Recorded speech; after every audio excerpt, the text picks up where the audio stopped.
If I kill that bird. Barbara, that's a bald eagle. Get away, Baldy! Yeah!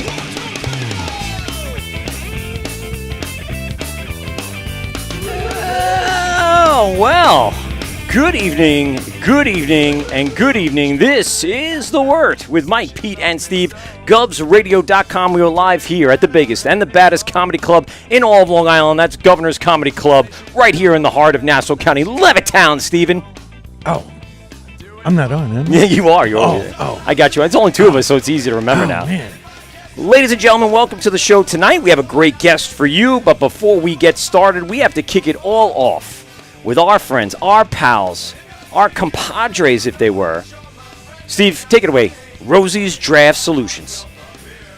Tommy's Pizza. Oh, wait. Wrong one. Wrong one. Shit. All right. No. So just swipe left and you'll get to the Rosie's. Okay. Rosie's Read. Okay, good. All right, there we go. Cool. All right. Rosie's Draft Solution is a Long Island family-owned business that provides professional draft beer system services, line cleanings and maintenance, draft beer line system installs, event dispensing solutions, and more. Yeah, passionate about craft beer and making sure it has the same quality as when it left the brewery, and that is only done by making sure the draft system lines are perfectly clean. Clean and tight. Rosie's services bars, restaurants, halls, events, and all other beverage establishments, including home kegerated installs across Long Island and Westchester. You can reach them at Rosie's Draft Solutions. You know what I heard? That the best Chester is Westchester. Really? Yeah, that's what I've been told. Crazy, right? That's crazy. Yeah. But you know what? What? You could reach them at Rosie's Draft Solution at gmail.com. Okay. Or call them at 631-219-2075. Go on. Monday through Sunday. Yes, sir. 9 a.m. to 8 p.m. Mention the Wort. And I think that you get a bag of crack. Ooh, Yeah. They got the crack now. Yeah, for Christmas. Sweet. Thanks. Crack for Christmas. Thank you very much, Rosie's, for handing out that delicious holiday crack. Go to rosiesdraftsolutions.com or go on our Instagram and get their contact information right away. Rosie's Draft Solutions. We're also sponsored tonight by Brewbag. Brewbag for your beer pong cornhole. Go to brewbag.com. We played a little Brewbag at the Blue Point Cast Fest. Yeah. Good times. Had some people out there playing, having a great time. So go on to our Instagram, and in our bio, there's a link tree to your personal discount page for your Brewbag. Get yours today. It's the holiday season. It's a great gift for that son or dad or grandpa that likes cornhole but wants to up their game. That's a drinking game now, sir, that we have now just introduced. It is beer pong cornhole. Go to brewbag.com. Type in promo code THEWORD if you don't go to our link tree. It's all good.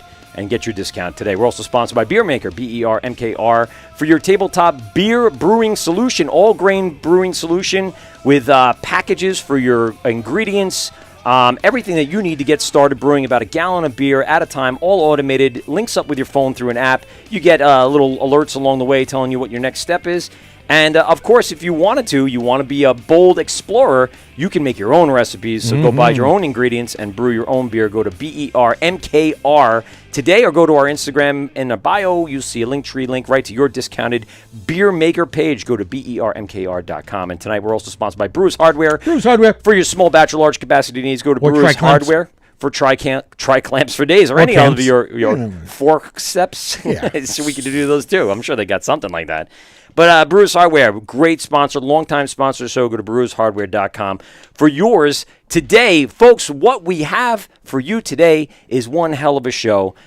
Beaming in live from their homes in the New Jersey area, we have our buddies, our pals, Matt and John here from Coastal Brewworks. What's up, guys? What's going on? Yeah. Thanks a lot for joining the show. You guys look comfortable in your coastal attire, but as well as in your nice warm homes. We have a nice and studio they don't here, have but to drive anywhere. they don't have to drive home. That's the best Didn't go part. anywhere. Yeah, it's you know what? That's a recipe for just getting hammered.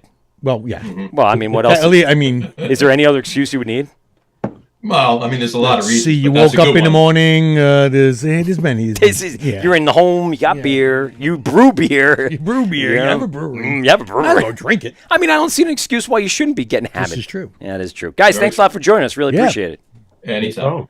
I think I had a little too much Good to Red be Bull here. tonight because I'm just cranking it. I should have taken some Alpha Brain or something too, just to make sure I don't. Bro. What? Is everybody on that?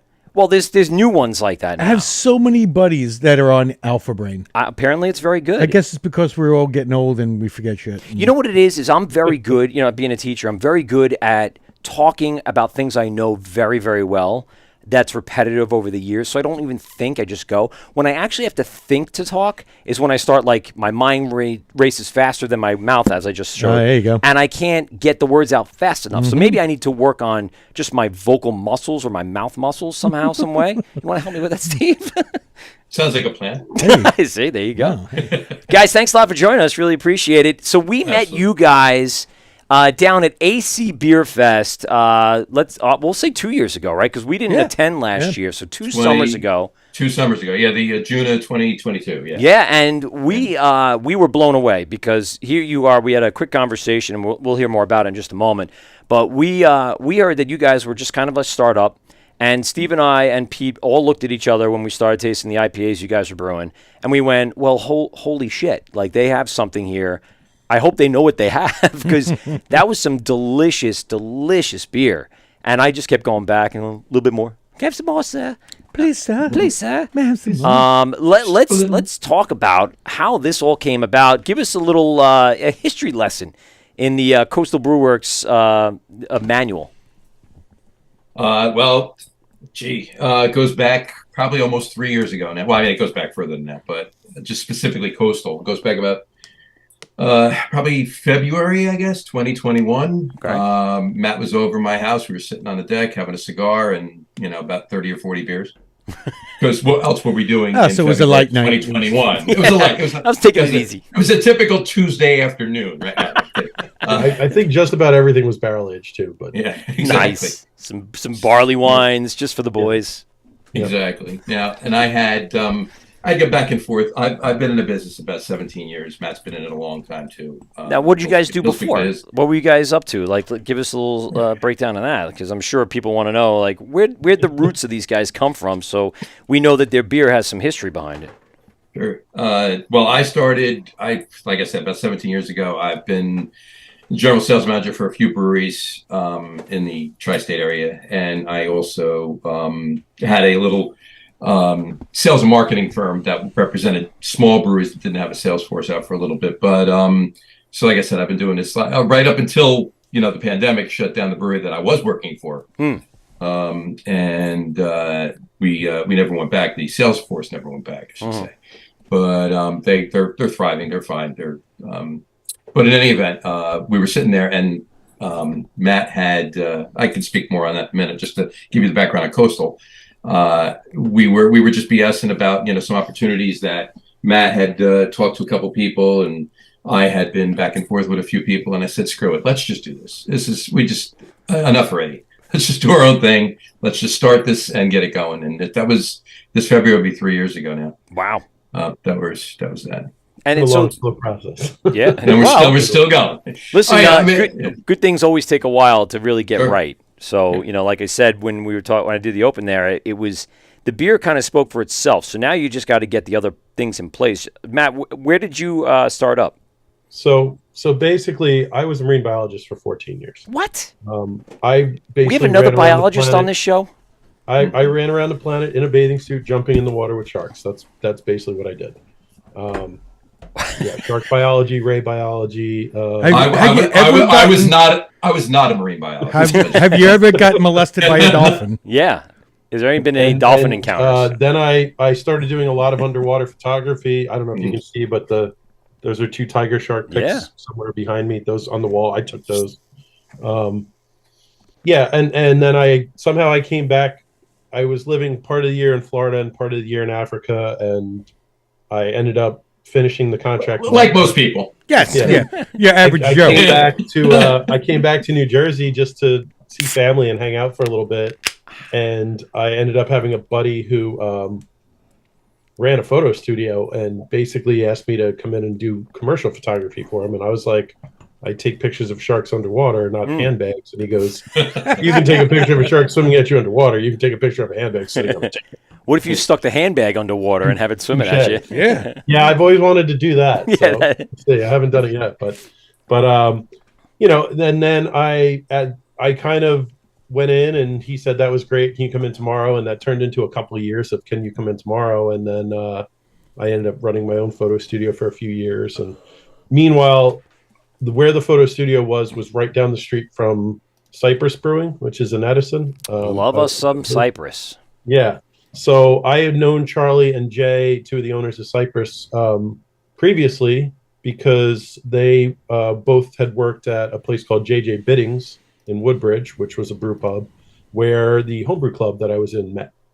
Was it New Jersey Homebrew Club? Obviously, right? It's called the Whale. So the Woodbridge Homebrew Ale and Lager Enthusiast Society. Wow. It's one of the two oldest homebrew clubs in the state. I ended up being the president of that club for about 3 years. I ended up talking to Charlie about a holiday beer, and he asked me if I had a recipe for it. And I said, of course, I have a whole notebook of all my stuff. And basically he called me the next day and he's like, hey, can we make that beer here? Like, do you want to come in and make a beer with us? And then it turned into, you know, I don't know how many beers we end up making together there, and then I started kind of part-time brewing there, and I've done recipes that have been brewed, I think, at 9 different breweries now in the state. That's about right. Just kind of collabs between myself or, you know, when I was still a home brewer all the way up to now the professional side. Very cool.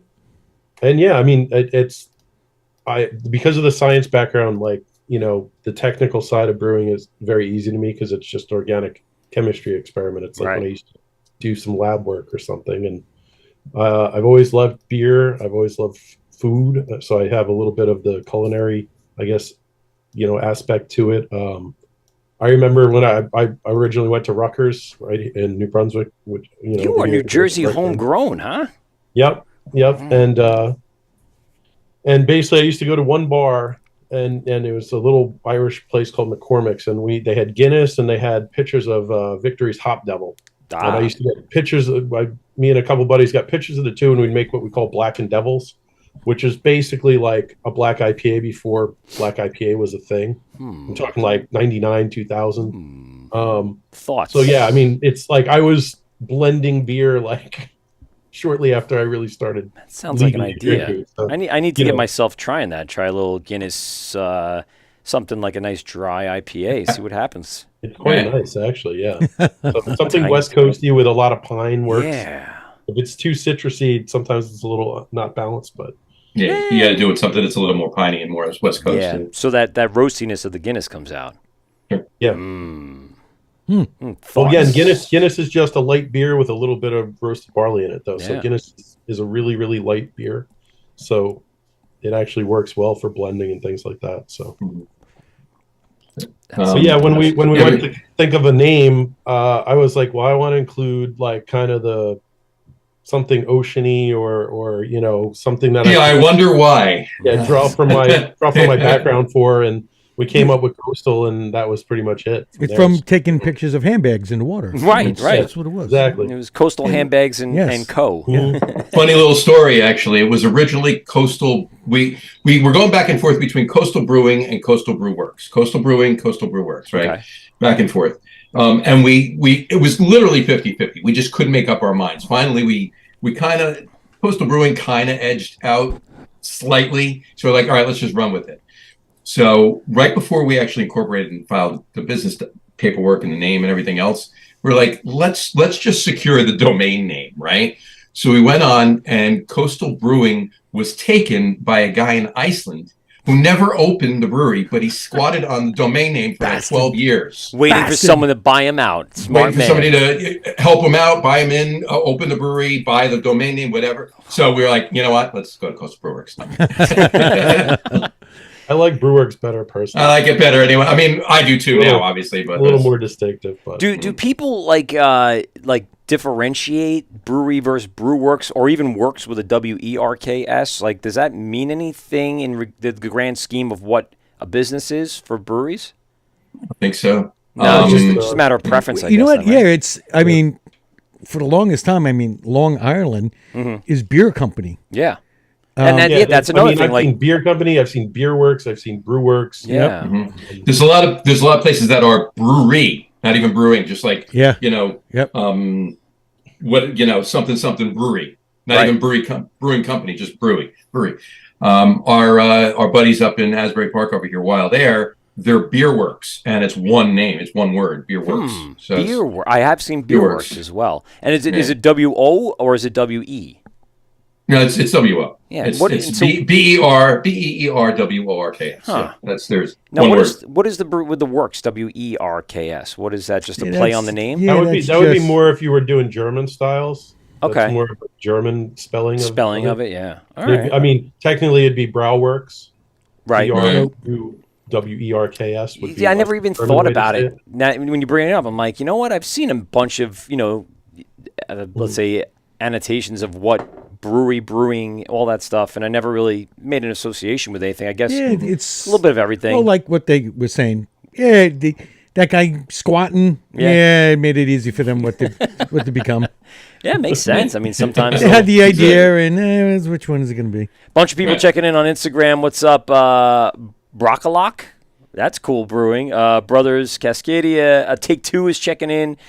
Seconds and Beers hanging out. So, guys, thanks a lot. It's moving fast. There's some people before that, too. I got to check it out.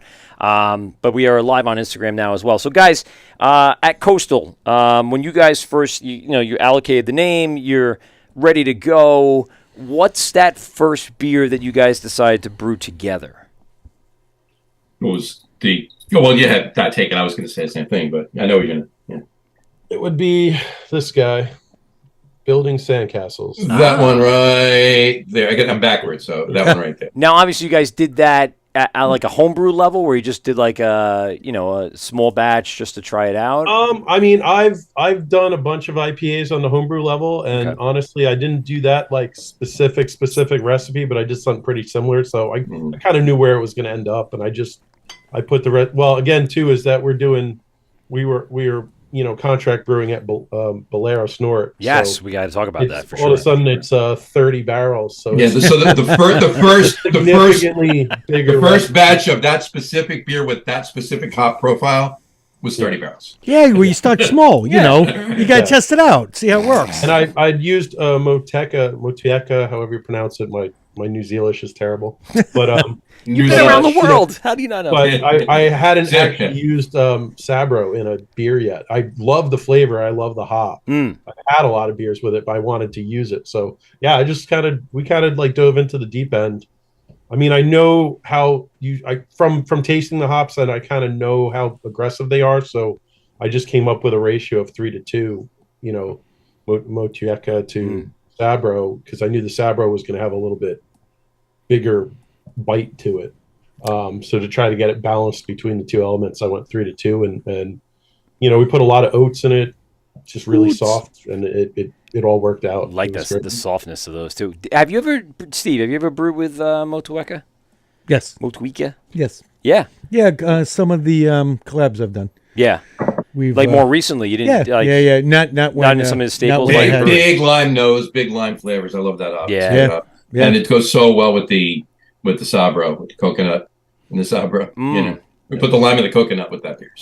So when did that first beer actually come out? 2021? No, May of about a month before you came out. About a week and a half before AC. 2 weeks, 3 weeks. Yeah, 2 weeks maybe. Before Beer Fest? We did a couple of launch parties 2 weeks before, so it's about 3.5 weeks before you had it. It was just released. So you led off with those bangers? Yep. That's bananas. And we had that. We had Sandcastles, and we had this one, which is Trojan Seahorse. Yes. That's our 8.5% double IPA. Yes, sir. That's the one I was going back for every single time. And Citra Mosaic Galaxy. So don't reinvent the wheel, but just make a really damn good. Now, wheel. was that also done at Bolero? Yes. So Bolero, man, was it at the new facility? Yeah. Yes. Yeah. Oh, dude, We've known those guys. We've known those guys since before Bolero was a brewery, and not even the actual facility they have now. Before, for years before they were even making contract brewing beer back in 2013. I've known Bob since for about 13, I made 14 years. some of their stouts when I worked at Cypress, so we contract brewed their beer. So it was kind of a very nice full circle moment. Yeah, we were were if actually. I want someone to make our beer, it's got to be Bob. Scott reached out to us for their grand opening when they opened up the new facility to come to a show that weekend, and I'm like, dude, you're gonna be packed. Yeah. And a podcast usually needs a little bit of quiet. I mean, relatively speaking, we've done live shows where it's loud, but AC Beer Fest is relatively loud, but this is indoors, inside. And the pictures that we saw, we had a couple of friends that did end up going over. It was just a madhouse. People love that brewery. And they're great, let's say, New Jerseyans that help out fellow New Jerseyans. I mean, that's what it seems like, that they are team players in the community. So what impact does their brewery have on you guys, even outside of the contract relationship you guys have? I will bust their balls a little bit because we showed up for the very first brew day of Sandcastles, and we walked about 3 feet into the brewery and almost tripped over an entire pallet of Skittles. And I was like, I'm definitely at Bolero. Bolero. Right? Yep. There's no mistaking it. I took a picture of the pallet and I put it up on one of the Facebook groups. I said, at first I forgot where I was. Then I saw this. And then you had to dive over the Fruity Pebbles right after that. Yeah, they have a lot of cereal and dessert cakes and candy and all kinds of good stuff. It is. It's like an alcoholic sweet shop.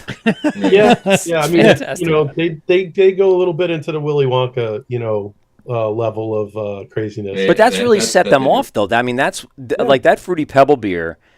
I would say at the time went viral because people were like, "What are they doing over there?" The can art, the beer, the IPA level, the sweetness, everything was balanced. And, people were seeking it out, trading it online. It was crazy. Yeah. Mm-hmm. Now, do you guys, you're talking about these contracts initially. You guys have contracted in other places as well, correct? You've gone out to do collaborations. Let's give us a little bit of a background on Cypress. Yeah, as we go along here. Obviously, you've talked about Cypress. We've had Cypress on as well. Love those guys. Been to the brewery a few times ourselves because it's one of the closest ones in New Jersey to us in New York. Yeah, over the. Charlie's a good buddy of mine, and Charlie could be an interesting person to have on. He's very opinionated. I think he called in. No, he's not. He called into one of our studio shows, but we had him on at AC Beer Fest the first year when we were inside. And then we actually did like a live stand-up with, I don't think it was Charlie, but somebody when we were at the 2021 one. We were walking around with the same thing we saw at Kelsey Grammer. We did a bunch of, we did live stand-ups with people in Cyprus. We had to stop by, even though we had them on a few times, just, catch up, see what's going on, what's new. Those guys, so what kind of relationship did you guys start with them? Well, with Cyprus? Yeah. Oh, yeah. Yeah, I mean, it's one of those things where Bolero, we brew 30 barrels, and it's a lot of beer when you're not moving beer over a tasting room bar, too. Yeah. So we wanted to see about maybe doing a couple smaller batches of stuff like the Hefeweizen this year and things like that. So I immediately thought of Charlie. Obviously, I'm pretty familiar with the place and the equipment there. A little bit. And also, I hate to say, from the really nerdy style is the water profile at Cypress is a little bit better for that particular style of beer, a little softer. So that was specifically that. I'm not just like where I'll go do this over there, but it was like their water profile works for what I want to do. Interesting. Do they get? Is it well? Is it from where? No, it's municipal water. It's city water. Yeah. Yeah, the Edison area gets some of the best. It's a underground aquifer, that supplies a certain part of New Jersey, but it's one of the best water sources in the East Coast. Now, I mean, obviously, we've talked to a lot of breweries over the years, and you can always get that water analyzed and create some sort of chemical makeup that can fix it. Is that something you'd be willing to do once you get in your space to make a beer like this kind of seem consistent. Speaking of Bolero, Bob's very good. He gets a new water report every couple months, like 2 to 3 months. And so every time we went to brew a beer, I would look over the water profile. I would figure out what I wanted, and then we would go in and do the calculations of what salts to add and things like that. There's a few little things that you can't adjust too much. Just the nature of the beast. So it depends on what salts you're trying to do. But again, the reason Bavaria makes a lot of lagers and a lot of these soft Hefeweizen wheat style beers is because they have traditionally super soft water. You like that sound like? Sorry, it sounded like outdoors, like crickets and stuff. Yeah. No, it was the camera's audio. Good thing we didn't make any noise in here. Okay. It's all right. I accidentally turned on the camera audio when I took the shot. So it's soft water is just a complete absence of any of very minimal salts. Yeah. So that's once something has salts in it, you can modify the balance of them, but you can't really remove a lot of the salt. You know what I mean? So it's for certain styles, you really need to start with soft water to begin with. Otherwise, you need a good base. Yeah. To build. It's like anything. Building a house, you got to have a good foundation. Sure. So. Comparative to them and us on Long Island, what are we looking at here? We actually, it's funny, Long Island water, actually, apart from the city. Yeah. Who gets it from upstate? Our water's pretty good here. Yeah. I mean, a good majority of the breweries here don't really have to treat it too much, besides filtering it. Right. But yeah, water here is and again, speaking of, you really don't want that real hard water. Mm-hmm. You want a softer profile water. And yeah, I do have to say, Long Island has a city, a little different ball game. For people on Instagram, they're checking in. Don Vino, this is Coastal Brew Works from Monmouth County, New Jersey, setting up in Monmouth County. What would you guys say for right now? It's what city was on the brew can? I looked at it before. That we can give it actual thing, but the city on the can is going to be Cyprus on that can, right? Yeah. Right. No, because but that's where the beer gets brewed. It goes on the. So we can go ahead and tell you. We can tell you where it's. We're going to be in Eatontown. Eatontown. Okay. Eatontown. Exit 105 off the Parkway, and without any traffic, about not even 10 minutes from exit 105. So maybe like 7-8 minutes from exit 105. So on a normal summer day, about 45 minutes from exit 105. About an hour and a half by helicopter, 3.5 by tricycle. We're going to. Yeah, it's only a few miles from the exit. That's nice. We'll be about 6 minutes, roughly 6-7 minutes south of Bird's Mouth. Okay. Which is a blogger-only brewery. I don't know if you know Andy and those guys. No, I've heard of the brewery. I have not established any relationship. They're doing a great job, and they're in Fort Monmouth, where Netflix bought like most of it, and they're going to be setting up all their studios. Really? So that's 6 or 7 minutes away from us as well. And obviously, if anyone goes in there and wants an IPA, Andy or Rocco is probably going to tell them to jump in a car and drive 6 minutes to us. So that's nice. Now, right now, you guys are contracting. Obviously, the brewery's not open yet. Yeah. Where can like anybody get your beer? Where is like the best place? But for the most part, draft is rotating in most of the bigger bars around all over the state, really. Okay. Bergen County, Passaic County, Morris, obviously Monmouth, Ocean, Middlesex, and even down in Camden and Mercer. Pretty much all over the state. Atlantic City, you're gonna. John, what have we had it? We've been in like 270. No, now we're over 300 now. Over 300 locations we've been. That's a good reach. And can wise, packaged goods. You want to check most of the more of the bigger stores. You want to look at the Total Wines, Spirits Unlimiteds, Bottle Kings, ShopRights, Stu Leonard's, stuff like that. Cool. And again, that's the goal of the exercises of contract brewing. We're not in contract brewing to try to make money. We're in the business of advertising. Yeah, the contract brewing isn't a business model. It's not a business model. It was mainly to do the marketing, get the brand awareness, get the brand out there, let people know about it, get people excited for the brewery, so that when we do open the doors, we're not starting from day one. We're from scratch at day one. Yeah, hopefully people have had a beer or two of ours and said, "Hey, we like that beer. Let's go check these guys." So Yeah, how did people you? following us on socials and everything else. Well, and that's big, getting and excited for it. I yeah. definitely want to talk about that. But I want to know how you settled in that town. What was the draw to your new location? Well, a few things actually. Originally, we were going to be in another town, which we'll leave alone. But a couple things happened. We had a building. Wait, fell before through. before we get into that, because I gotta find out without mentioning the town or the Right. potential politics that go into it. What was the Right. deal with the town? What happened? It's a very difficult town to not work with, just to get things running, get things Okay. moving.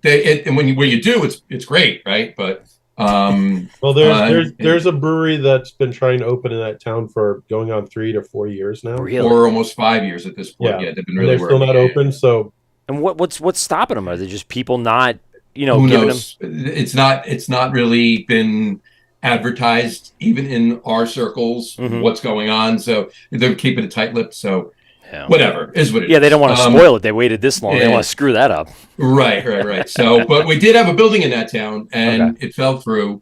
So we were continuing to look at a couple of locations in that town, and then we just mentioned Bird's Mouth in Fort Monmouth. Yep. Andy and Rocco. We had been up there right after they opened, sitting with them, having a couple beers, shooting the old BS, and they mentioned that right as they were inking the deal in Fort Monmouth, which Fort Monmouth is the old Army base, right? In Fort Monmouth. Oh, And right, yeah. It's comprised in two towns, right? and There's then part Bell of it, there and- right, part of it's in Oceanport, and part of it's in Eatontown. Mhm. The part that they're in is in Oceanport, right? So Eaton and Fort Monmouth's its own thing anyway, but Eatontown was actually making a push to get them to come into their town. They wanted a brewery. They desperately, really wanted a brewery in town. Have you heard of Coastal Brew Works? So they gave us the information. We got in touch with them. We went and had a couple meetings with them, and they're like, yes, come, Nice. please, open arms. So that's how we landed in Eaton. That's always good to know that you're Oh. wanted rather than Yeah, fighting I mean, your way it's- in. You're not going to get a free lunch, but there are things that can take months or that can take weeks, and it's like we want it to take weeks. Right. You know what I mean? And it's at least when we have a phone number to call and say, "Hey guys, we put this paperwork in, and we haven't heard anything. What's going on?" And maybe someone is like, "Oh crap, let's get that sorted for you." You want to work with somebody that wants to work with you. You don't Sure. want to work with somebody that is hesitant to work with you, or just doesn't really care to be working with you. Or you he's know? just annoyed that another brewery's trying to And they open have up. to, right? Like, Exactly. oh, whatever. Yeah, we'll get to you when we get to you. Dom Vino on Instagram's checking in. He goes, landlords, always got to be the landlord. New Jersey Beer's checking in saying, what's up? Lolata, a lot of A's at the end of that one. NG Manaolis is checking in. There's a bunch of people chiming in here saying hello on Instagram. And, one of the things that we've always encountered from New Jersey breweries is the hurdles that New Jersey, I guess laws or bylaws kind of make breweries go through. What are some of the hardest challenges? Or still handcuff them. Right. Well, we'll get. I'm sure that's. I was trying to set it up for him like a T-ball. Yeah. Particularly strange, year because they suspended all the strange, overreaching, edicts that they put down that the breweries had to follow. When did they do that? And so what happened is I don't know. This was before COVID. Yeah. The bar and restaurant lobby is very strong in New Jersey. And Yes. Oh, yeah. they have the ear of the government a bit, and basically they came up with all these very arbitrary, edicts that we had to follow. Well, let me. You can only have a TV that's I don't know. I think it was 55 inches, wide, and you can only show this stuff on it. And you're only allowed 25 events a year, which Yep. was like if someone's sitting in the corner with an acoustic guitar, that's an event. Yep. All this kind Yoga. of stuff, and it's Yoga's an in my event. mind, it's an overreach. It's listen, you can tell me how to produce alcohol, how to package alcohol, and how to sell alcohol. Mhm. You should not be telling me how to do entertainment in my place of business. Right. We signed that petition. A couple of times when that came around, and Yeah. we promoted that out to our listenership to try to just get on that ballot. But I mean, how many people probably signed that? Hundreds, thousands, No, and easily. yet fall on deaf ears. No one seemed Yeah, to. Well, it You didn't, know, fall, but it didn't fall on deaf ears. The legislature actually passed unanimously everything. Both Is this- houses of New Jersey Both voted houses. Is this unanimously post-COVID? No, this is just last year. Yeah, This past June. I guess COVID kind of was, paused everything because we were under the impression, like 2019 when we were signing all that stuff, we were like, this has got to change. This has got to be fixed. And then we didn't hear anything. What got instituted last year in 2022 was the bills that the directives that they wanted to put through. To go through the timeline, COVID hit, so the edicts were suspended. Okay, right. But then what happened so the brewery licenses are renewed every, I think, July 2nd. July 1st every year. Yeah. July 1st. It's July 1st to June 30th every year. So basically, last year, so in 2022, as everyone got their letter in the mail from the state, here's your brewery license, and then there was a letter attached to it said, oh, by the way, we're going to start enforcing all these rules that we talked about 3 years ago, which there was supposed to be an inquiry. There was supposed to be a public debate. Yes. There was supposed to be a process. That never happened. So all the breweries were like, what the hell is this? And they all complained and yada, yada, yada. So they suspended it while they were going to invest it. And then, Murphy, we talked to Murphy and he said, I'll suspend it for the year so you guys can do whatever you want while we work on legislation. And he goes, you need to go to, you need to do this. You need to propose this bill here. You need to do this. So we got, senators and representatives in the state. We got bills, proposed. We got them written. We got them accepted in committee. We got them brought to the two houses. Everything was accepted unanimously. Not one no vote, not one abstention, unanimous votes. And it makes you wonder why this took so long. So the bill goes to Murphy's desk, and he has just let it sit there since. He hasn't signed it since June 30th. I knew it. Yep. July 1st. I knew it. And I understand that he wants to do this big overarching liquor license reform thing, but he's the one who told us how to do it this way. Do it. He said, do it that way, and it'll get done. We did it that way, and it's still not done. So, rightly so, we are all pretty pissed. And the other thing is that, so then the suspension of all those weird rules ends December 31st. So January 1st, unless he extends the suspension, who the hell knows what's going to happen? So that's also the world that we're bringing a brewery into. So this wonderful man has this bill sitting on his desk, basically. Yep. And he's just going to not sign it and lame duck it, which really sucks, because then if the problem is if he lame ducks it to basically get it passed, we have to go through the entire process from step one. All go through a whole thing again, and it won't happen. At that point, it's too late to have it like retro back to this past July 1st. Yeah. It would have to start again next July 1st. So whatever would happen is be back to what it was, get everything approved again. Hopefully everybody signs it unanimously again. Right. And then he'd have to, but then it'd be up to him to sign it again, which he hasn't done yet. So he's using it because he wants. There's a lot of uncertainty there, which is a bit frustrating because it's, I'd like to know how many TVs I can or cannot put in my brewery and what size they have to be and all this other BS. Here's the thing. We can have 50 TVs in the brewery. Only under the edicts, only 2 of them can be showing TV. The rest of them have to be at the same time. The rest of them have to be menus and social and whatever, untapped stuff on there. Right. Now, I don't know if I'm wrong or right, because we hear a lot of different. So if, like, say there's like MMA on, that would be considered an event. That's an event. Fucking man. Yeah. Live sports is an event. And so right now, just to be clear, I take that back. No. Live championship sports. We can't have championship sports. Okay, like World Series. So the ALCS, NLCS, is so NFL crazy. playoffs, Stanley Cup playoffs. Those are any single game is an event.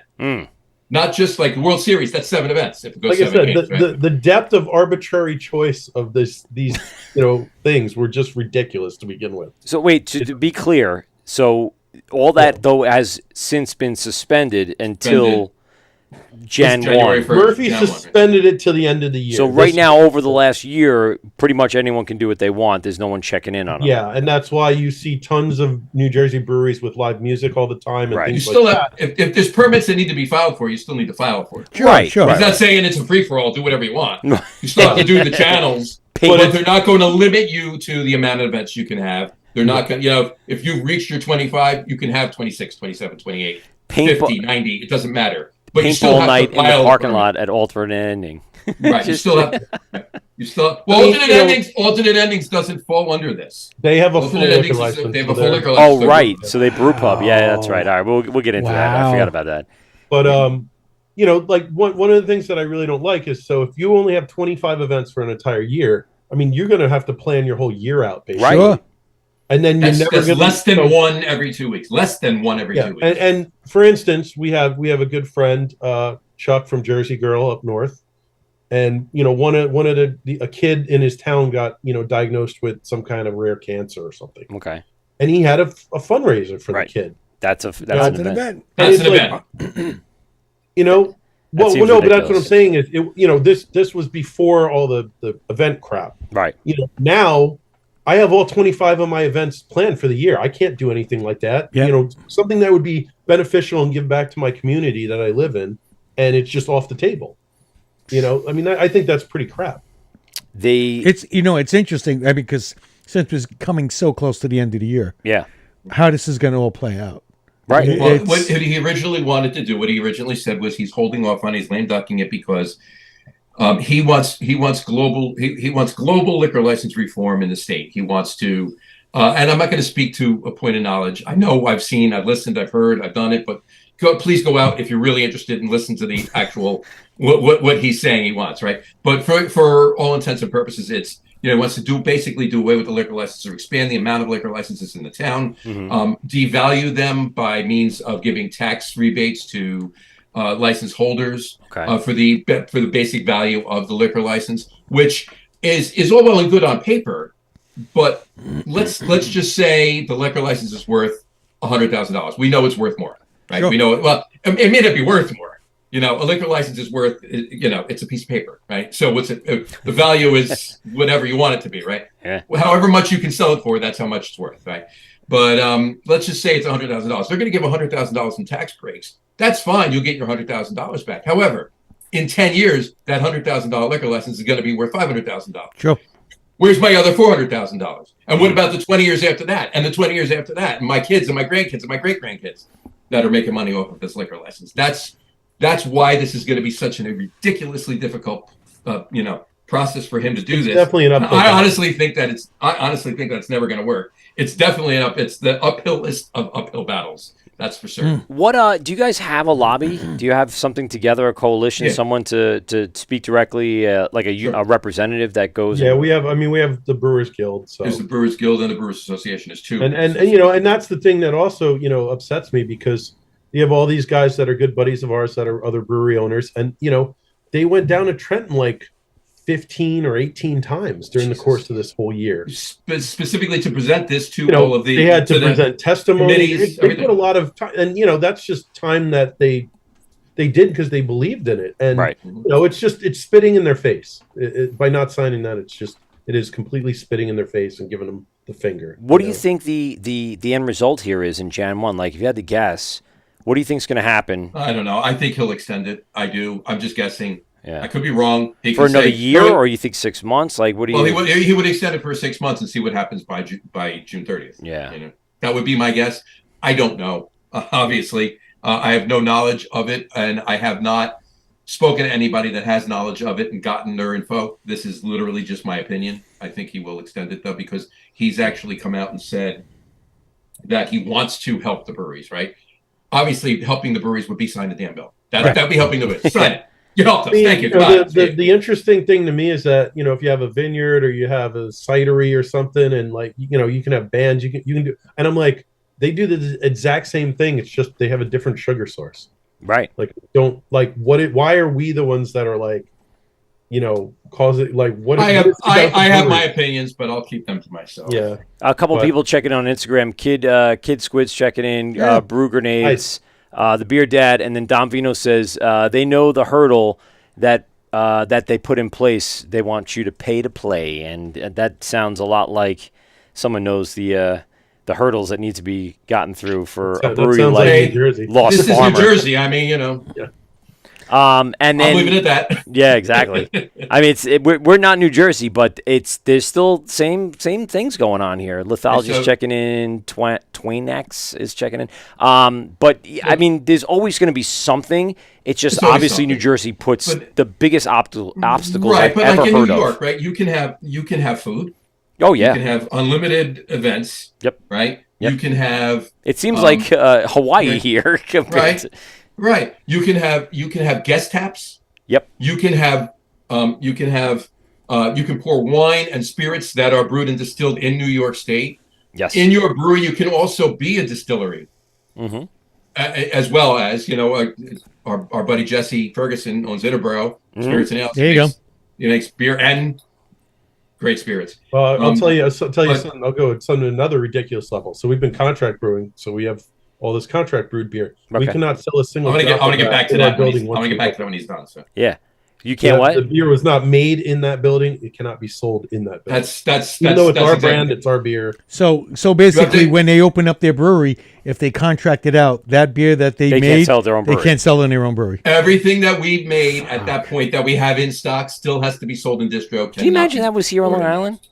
How many contract breweries we have? Oh, bro! And just to handle the enormity of influx in and out, or just packaging for that matter, because you can't package at your brewery because it's small in size and you can't handle that capacity. And there's quite a few breweries. You'd never be able to bring it back to your own brewery and sell it. That alone right there is bananas to me. Mm-hmm. Yeah. I want the ability to have a food truck out front. I'm not affiliated with the food truck, but we'll have a schedule and we could have a food truck out front. I don't want to open a restaurant. I want to have whatever I want in my brewery, and I want to be able to have entertainment whenever I want. That just makes sense. I mean, that's the way to handle the business. I mean, it works for a lot of places in the United States. I mean, and again, when you look at it, a bar could have a band every fucking single night. Yep. In Jersey. Yep. And nothing said. Well, do you think as long as you got that cabaret license? Do you think that's guys? Also, the comedy of it though is that they said that these edicts were put down because breweries have an unfair competitive advantage. I was like, what? We can't do anything that the bars can do. I can't give you food. I can't give you wine. I can't give you drinks. I can't do anything. I can give you our beer and put something on the TV or have a band in there. No. How is that unfair advantage? Do you think they're trying to figure out the financial statistics about this? Like in this time of waiting, while you guys are going through this, and by you guys I mean like just New Jersey in general, do you think that the restaurant labor or union or whatever is trying to get like some real statistics down to find out and to then create some sort of plan that would benefit them, obviously, and then hopefully whatever's left over give to you guys? Like, do you think they're actually actively trying to figure this out? I'll give you a little insight from one of my buddies who opened a restaurant recently. Oh, okay. The biggest growing segment in New Jersey in restaurants is BYOB because it is so difficult to get a liquor license. There's only a certain amount of liquor licenses available in every municipality. Wait, do we have a BYOB in New York? Yep, we have. I know one place particular in Mineola. Okay, is a BYOB restaurant. They didn't want to get the liquor license, but you can bring your own. They'll put it in ice for you, and that's a separate license. But if you have no license, you have a brewery right down the road, all the restaurants that are BYOB in that area are going to benefit. Yeah, sure. You know what I mean? So in some ways, it's ludicrous because it's the restaurant bar lobby is putting pressure on them, and yet I'm like, theoretically, we would be helping more places than we'd be hurting. Absolutely. That's I think there's a very small but very vocal minority who don't do or are not good at running a business, and they're complaining that the breweries are taking their business instead of looking in the mirror and saying, "I'm shit at what do I need to fix?" Yeah, I'll give you two quick things. One, really quick, based on what Matt was saying to his point. The bars and and restaurants. That have liquor license, whatever, that get craft beer, that have multiple taps, and they cater to local brands and so forth and so on, and have beer in there. They get it. They're not part of that. They don't care. They want to work with the breweries because, to be honest with you, even if a brewery has food, has a food truck, not food, but has a food truck outside or whatever, people aren't going to go out for dinner to the brewery to eat off the food truck. No. They're still going to go out to dinner. They're going to go to the brewery, have a bunch of beer, and then they're going to go to a restaurant. Yeah. All right, they are. Plus, you have a brewery in the area. You have multiple breweries in the area. It's going to bring a lot of other people that necessarily wouldn't be coming to that area, Right. and then they got to go eat. So Yeah. these places are going to benefit from breweries. But the thing I want to tell you that is even just makes you scratch your head is that this is all going on with the state and everything else. There are certain restaurants, and it actually can happen with any restaurant. There are restaurants that don't have liquor licenses. I'm opening a beer because I need a beer. Yeah, I got There you open go. beers in a minute too. I need another beer for this one. There are restaurants that don't have liquor licenses. They're BYOBs, and they are BYOBs. You can bring your own wine, beer, so forth and so on. I've never been to one of these. You can bring it, but they have wine for sale. How do they have wine for sale, you ask? They partner with wineries, and the wineries sell their wine in that restaurant Like a little under pop-up. their license. Like a Oh, pop-up. my, that's fucking crazy. That's okay. That's fine. Really Why? quick. It's not beer. I think we hit a sore spot. No, this is good stuff. Like Tom Crusher's checking in. Crazy stuff. Dom Vino says BYOB on Long Island is biggest with non-alcoholic beers with symptom-related issues, which helps the breweries. It's 100% accurate. I don't know how to unpack that, but it seems like he's just trying to type it in fast. Technically, unless the town has a problem with it or the actual business, technically any business that doesn't have a liquor license is a BYOB. Right. Sure. Okay. Technically, McDonald's is a BYOB. Sure. So let me ask you a question there. So that's I was thinking that exact line. If I were to walk in McDonald's and put a 6-pack on the table, Well, no. Well, no, only because they do not allow any outside food or drink. so that's McDonald's saying no. But if I have a Right. private That's it. restaurant that would allow it, it's fine. 100 Yeah.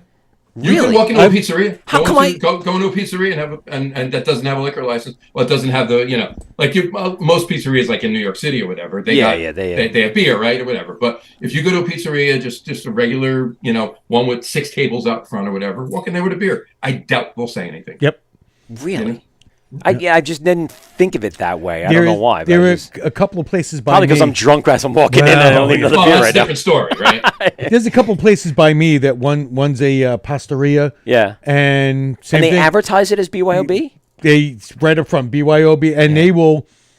If you bring a BYOB bottle of is also wine, only beer or wine. they Right. will charge Yeah, you a stocking. you're not bringing bottles of scotch in and pouring. Yeah, right, yeah. Making mixed drinks at the table. Put a bottle of Taking a Blanton's cocktail. on the table. Yeah. Hey, guys. Yeah, I'm walking in with my bottle of Jack. He's got a and, blender next to you. You make a margarita. It's like screw everyone who's in here. I have my making shaker. margaritas. I'm selling my margaritas to pay for my bill. Yeah, Dom Vino says it's 100% a gray area in New York, so there's no real legislation for or against it at this No. point. So I guess it's up to the There's no BYOB license. right. Well, Exactly. that's what I'm saying. But Yeah. no one's going to bust your balls, I guess. Whether it be the restaurant people, whether it be law enforcement or something. If you're sitting out on a table somewhere and drinking a beer, I mean, it's not drinking in public. If you're on the sidewalk As at their long establishment, as it wasn't purchased there. yeah, Yeah. then it's fine. But you know what? To get away from this, because it's I'm excited. I'm you know ramped what? up with them, man. See, but I'm excited about what the brewery's going to be. Yeah. What Well, what I mean what Oh, that's why we're here. there we go. So what size brewery, like what is your square footage of this brewery with tasting room and what do we have going on? So we haven't come up with the final draft of the plans, but the entire space is about 9,000 square feet. Wow. I like it. Just over That's good. 9,000. So it's not going to be small. It's a little bigger than yours, right? Just like a couple Little feet, tiny couple feet bigger. We're probably. I mean, you can. It's not. This isn't an exact science, right? But you can probably say it's probably 1/3 to 2/3 Sure, tasting room space sure. to. And what type of system, what size system? Yeah, do you guys have it looking on to put order in? already? Yeah. We have not pressed the button to order it, but I've gone all the way up to the manufacturer and had a 3-hour meeting where we went through a stack of paperwork this big, and I went through line by line with every valve and everything on the system. Actually, I think it was a little bigger. But put your fingers up again. Yeah, I think it was a little bit bigger. It's a little bit then. But mine are big there. fingers, though, so that's a lot bigger. That's fair enough. But so it's we're going with Fraunhofer Design, which is upstate New York. Nice. Yep. Basically, I don't know if you know Common Roots. Yes. So his wife, it's her family. So all the equipment in Common Roots is Fraunhofer. Oh, there's the brewery that had burned?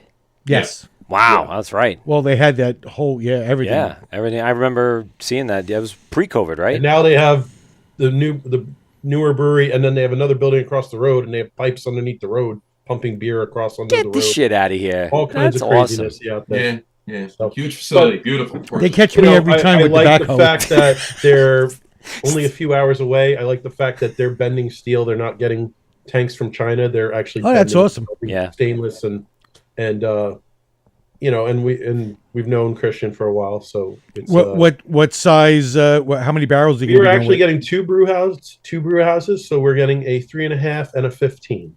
Oh, okay, good. I like it. So we're gonna be both flexible to be small Yep. and do dumb shit, and we're Yeah. gonna be Tasty big Ramoli. and pump Yeah. out the stuff for a distro without having gaps. Cool. Now, you guys obviously, you've been in a lot of breweries. You guys have experience with contracting and been around these guys. What is the number one piece of advice that these guys have been giving you as you open up? Don't. Yep.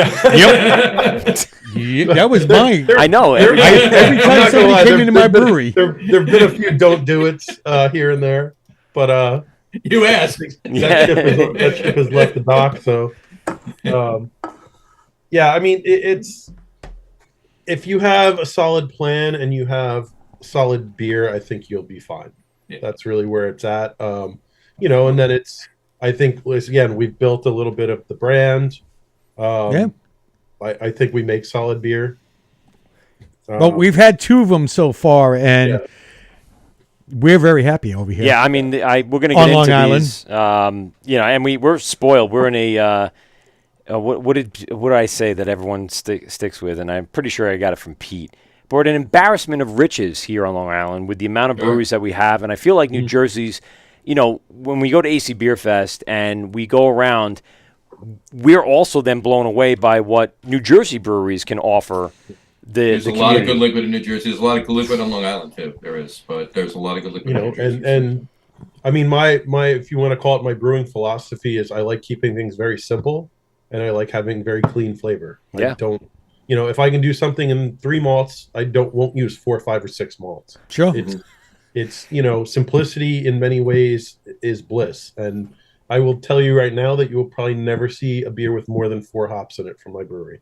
Really And quick, I'm gonna dump out on Instagram, but really quick, Dom Vino says the market is flooded with new equipment, secondhand. Don't overlook the fact that there's a bunch of brewery closures across the nation that people are looking to offload their equipment. So something to just think about.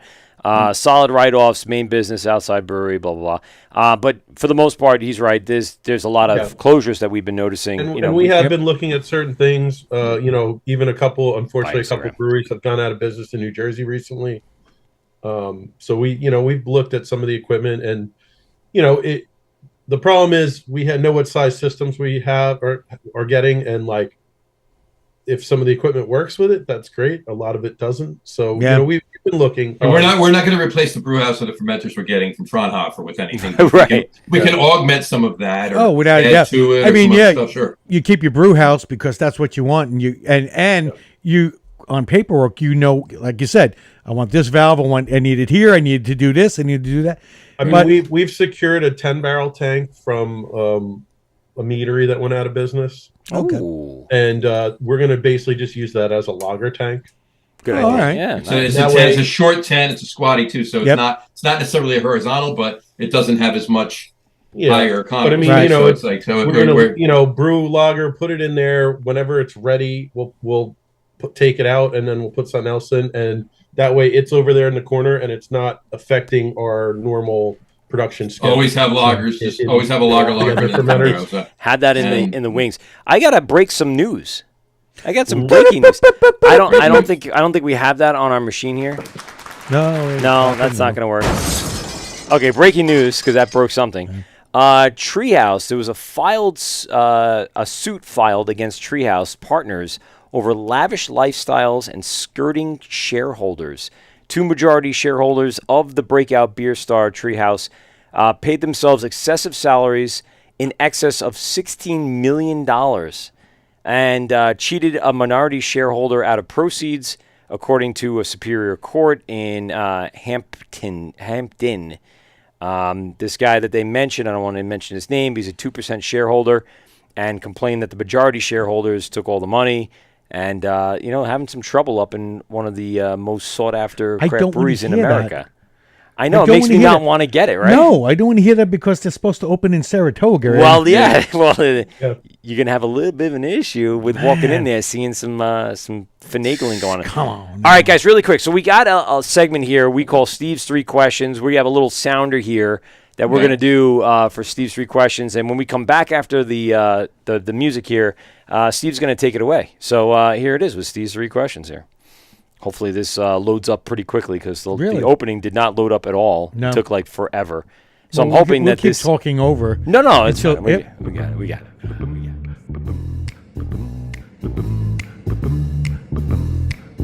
Hey, you cool hep cats.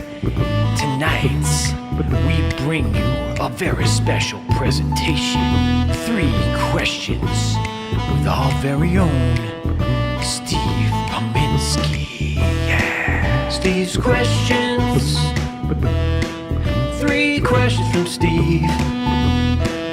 3 questions. Steve's questions. Go. There's a lot of ski. All right, so now I want some bourbon. I mean, that just well, you're home. You should probably have some of that somewhere. There's plenty. There's plenty of bourbon in my house. I got some double oaked right here. There you go. Oh, look at that. Nice. Nice. Jesus, he's got a whole bar right behind his little studio there. That's nice. Yeah. We need a bar. I think that's one of the things we're lacking here at Governor's There Comedy is Club. one all the way up front. Yeah, I know. We You had just 2. gotta It's get the actually keys 2 to get bars in up there there. and, well, it'd be nice. We just had a little rack here, and we just had all our. This was my go-to recently is the Whistle Pig Small Batch. Oh, 10 year. nice. Nice. As you can see, I put a little dent into that one. Yeah, just a little They bit. do it a little bit. A little bump in the side there. Right. So, gentlemen, I have 3 questions. I'm going to ask one question at a time, and you could decide which one you want to answer it first. Very easy, very just, once I ask it, whatever comes right to mind. They're not really, really heavy in thought. Yeah, no, it's not something. No, it's not no. a thinker question. But they're I find them very interesting. Brewers, how they think. Yeah. So question number 1 will be, what is that beer, that one beer that turned you on to craft beer that you said, oh, I got to find more of this. What's going on here? We'll start with you, John. Go ahead. There we go. Oh, geez, right on the spot out of the gate. Look, I've been drinking beer for a couple of years, as you might be able to tell. Yeah, a little bit. From my beard, but couple minutes, hot minute. I would say honestly, probably any German beer. I mean, I love German styles. I love a lot of styles. I mean, I could just sit here and list them all day. It's not like I only love German styles, right? English styles, Belgians, whatever. But probably when I came around to get into having some German beers, be them Doppels, Dunkels, certainly an alt beer, and the like, and certainly Hefs.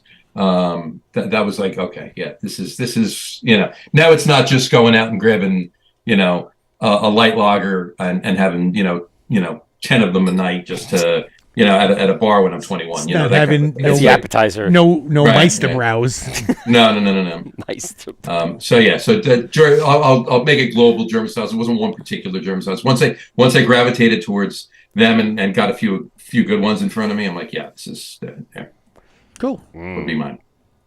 Well, Matt? I think I did mention it before, but I would probably say that was Victory Hop Devil was one of the first. Ah. See, and I was going to ruin your Steve's questions by saying I know the answer to one of them because I paid attention. No, but I'll elaborate a little on that. So Yeah. also when I got to college, I had one of my best friends had 2 older brothers, and we ended up hanging out. Like all 3 of them were like in a band with the 3 brothers and all this stuff. So basically, I don't know, they were already like well into the drinking good beer phase, and we just kind of I kind of went out of the gate drinking good beer. Like I kind of had a Bud Light, and I was like, this is not what I want. You got spoiled, sir. Yeah, so I don't know. I started on the craft, but one of the other beers that I remember is because after Rutgers, I went to an Oceanographic Institute down in Fort Lauderdale, and I remember the beer that I always jonesed for when I came home back to New Jersey was Flying Fish's Belgian Double. Oh, okay. Which I mean, we'll talk about it a little bit, I'm sure, in a minute. But I'm a huge Belgian beer fan, and basically, I'm in a lot literally and figuratively. Yeah, I know in a lot of homebrewing circles, I was known as like the Belgian guy because I always just made Belgian beer. But What are your thoughts on Ballast Point and all their fish-themed beers? I love some of the labels. I don't love some of the beers. Unfortunately, There's a couple beers I like, but Yeah, you know what? Sculpin's Yeah, good. Sculpin's classic. Torpedo is way too much of the mango hop. I'm trying to think which one it is, but El Dorado. El Dorado. Torpedoes Sierra Nevada. Sierra Nevada. Oh, what am I thinking? No, I I'm don't know. thinking of Terrapin? Terrapin. Are you thinking of Dorado? Oh, Dorado. There you go. Dorado. Yes, Dorado. So I absolutely hate to say it, but one of my least favorite beers ever was the watermelon Dorado. Oh, yeah, it's terrible. Because you're taking a really light flavor of watermelon and try to put it in a really heavy beer. Really and heavy. It does not work, and it's that terrible And it's like sticky. watermelon gum, like terrible flavor, like really artificial, and Like, it's terrible beer. If it gets on the bar, it becomes super sticky, and you're like, "What did I just drink? Is that just I will sugar say that water?" Victory at Sea is badass, though. Victory at Sea. Yes. That's probably my favorite Ballast Point is Victory at Sea. Yeah. Yeah, I just keeping with the theme of beers, Matt. I'm fish rather. Fishy beers. You know, like Ballast Point stands out to me, along with Flying Fish, but Flying Dog too, for whatever reason, is one of the old OGs of the Maryland Oh my God, area. Yeah, I mean, just some of the ones that stood out to me for fish-related beers. What's your favorite fish-related beer? I'll do a. What, like dogfish? Oh, man. Damn it, 60 you son of a minute? bitch! You took it right. Favorite fish-related beer. So it's a hazy IPA called Relax, and it's got a whale shark on the Oh, can. look at that! Oh, look at that. Who made that? I spent 12 years studying whale sharks, and I went all over the world for it, and they are my favorite thing ever. And All right, this did is you ever the get only- swallowed To my by knowledge, it's the only beer with a whale shark on the can until I make one. one? Did you get almost swallowed by one? No, but I was in Galapagos and I got tail whipped, and I did like a 1080 and almost dropped the camera. And luckily, I was on a rebreather, so I'm in a double hose, and luckily I was smart enough to bite down really hard on the hose, because if that comes out, it's not like scuba. The whole unit would have been screwed up. But- Oh, So, yeah. You got some But underwater and the prowess. video's great because it's like the whale shark comes by me and then it's like swimming away, and then all of a sudden the video just does this. You know, That's and it looks awesome. ridiculous. So, yeah, don't get kids. don't get tail whipped by a freaking. freaking whale shark. Yeah, you don't want that. I heard No. they just gum you though. There's no like real like hardcore teeth in the whale shark, right? Well, so the funny thing is, so they have more like you teeth got than it going. any other shark. In fact, their scientific name, their genus Rhynchodon, means rasp tooth. So the thing is, their teeth are tiny. So if you think of like the tiny little, things, teeth on a file, that's what it's like. Yeah. Okay. So yeah, they'll gum you, and you might get like a little Abrasion. burn. You get a in a sense, raspberry. an Indian burn. It's like an Indian Whale burn. shark They Like be doing an Indian burn. You get a whale shark Indian burn. Oh, that's fantastic. That'll be the beer name, whale shark burn. Oh, Ah, there we go. Oh, I like it. I like where this is going. yeah, that's There you fantastic. go. Guess what? What? It's question What? number 2. Oh, it's question number 2. Question I did a number 1.5, by 2. the way. did. Favorite fish themed beer. By the way, you had that on ready. Like we didn't even cue that up. He had that. You had that there. In his arsenal. I have like all of my I have tons of like beer cans and bottles that have sharks on them. Oh, okay. So you So, just like, collect. Those are readily available. Yeah. They're always at hand. I just have our beer cans behind. Sorry. Question number 2. And we'll start with John. Yeah. What is your favorite style to drink, and what is your favorite style to brew right now? Right now, right this minute. This minute, if you At had to. 9:09 p.m. on Monday, November 20th. Okay. Exactly. He's right on. My favorite My favorite style is a beer that I just picked up a case of, and we'll be drinking many of over the next month and a half, and that is Sierra Nevada Celebration. Oh, celebrate! There we go. Hey, we have a Fresh celebration fan. I love it. Fresh hop IPA. That's my favorite beer to drink this time of year. Shit, I got to go out and get celebration tomorrow. Although I will tell you this, Part B, and there's plenty of holiday beers and everything else, and on our podcast tomorrow night is our holiday beer show, so I'll be having a few of those on that. But a couple of celebrations. But yeah, let me ask you: is that your favorite holiday beer? It's my favorite holiday beer. Yeah. Celebration's my favorite holiday beer. That should be another one. What's your favorite holiday beer, Mike? So you know the Anchor Steam giant That you can't get anymore? that you can't get anymore. That used to be my favorite because I used to take me the was entire my favorite. night to drink that huge 2 You liter. drank it by There you go, yourself John. like Yes, a I did. savage. Yes, I We're did. on point tonight. Yes, I There did. it is. Hey, right he's there. got it. Jesus, you guys have everything. Is And it it's unopened. It's Unopened. unopened. You son. It's of a- unopened. And we're going to Jersey. John, what's the code to your alarm? Hey, we got the fire pit and cigars and some Yes, bourbon. Oh, yes. Come on, I'm baby. open. Damn. And we'll be sleeping in his bushes. I don't mind sleeping in New Jersey. It's nice. Yeah, it's It's fine. no different in here. Nothing wrong. Yeah, so, the 4 blocks away is the beach, so you Yeah. can just. Oh, you see? just- Hence the reason it's coastal. And we'll be out there with the whale sharks. I'll bring some Even though they're BLTs. not around right now. Love it. Uh, I was just going to say a part B to that, and it's a style that I'm lately, I should say, last year before, many years going back. If I have 2 or 3 of them during the season, it's a lot because they don't release it. Sam Adams, Old Fezziwig. brother, It's I'm an old so ale. glad you said that. Yes, you've It's mentioned this so- before. You know they It's- released it on its own this year, right? Yes, they That's my did. point. The 6-packs. Yes. By the way, I bought a case of that too. You are the man. That We is are going to New Jersey. It's they're selling it all over the United States. No, I know, but I'm saying they have it. Glass 6-packs. I already got mine. Oh, you got? I already got mine. Where'd you get it? Belmore? Over by me. Yeah, Belmore Yeah, Bev. Belmore's, yeah. Normally you could only get them in the variety pack, Christmas Yes, variety I pack. remember Yeah, that. you got 2. Yeah, and it What am I pissed gonna me do off with 2? because I didn't want the other ones. I wanted Old Fezziwig. You didn't want I know, just the yeah, Boston okay, Lager? I'll have- if you want to give me a 12-pack and give me 6 Old Fezziwigs and 6 Winter Lagers, Thank you. That's fine. Yeah. I'll take that. Yeah. That's fine. Cold I don't. snaps or whatever the hell. I don't want cold snap. I don't want cold snap. No. Keep cold snap. That's a At spring least beer they got anyway. it right in the end, right? Yeah. Cold snap. Took 'em Yeah, long but it's enough. still snapping the cold. You're getting rid of the cold. It's whatever. It's a spring All beer. I know is I got Fezziwig and I'm very happy. Wow. All right. I got to You go know look what? You for know it. what happened at I think it was 2 years ago. Wegmans. Okay. Oh, yeah. Wegmans will break apart some 12-packs and some 6-packs, and they'll put them up in the single beers, and you can make your own 6-pack. All Fezziwig. Twice. I took 6 bottles of Old Fezziwig and made my own 6-pack. Smart man. Man after my own heart.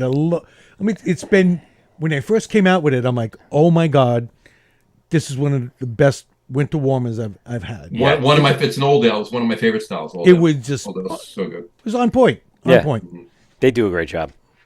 Can't argue with it. Matt, do we get to Matt, question 2? Yeah. So probably my favorite style to drink is a Schwarzbier. A Yes. black Nice. Black lager. And actually the next beer I have queued up just happens to be my favorite Schwarzbier, which is from Alt Endings. It's a rye Schwarzbier called Contemplate. Yes, please. And it's fantastic. Actually grabbed one of these to have too. It's from Yeah. Triple Crossing down in Richmond. It's a dark Czech lager. Yeah, Tamabe Pivo's up there too, but Schwarzbier just edges it out. Yeah. And Love a good I have to Schwartz. say my favorite style to brew by far is a Belgian double.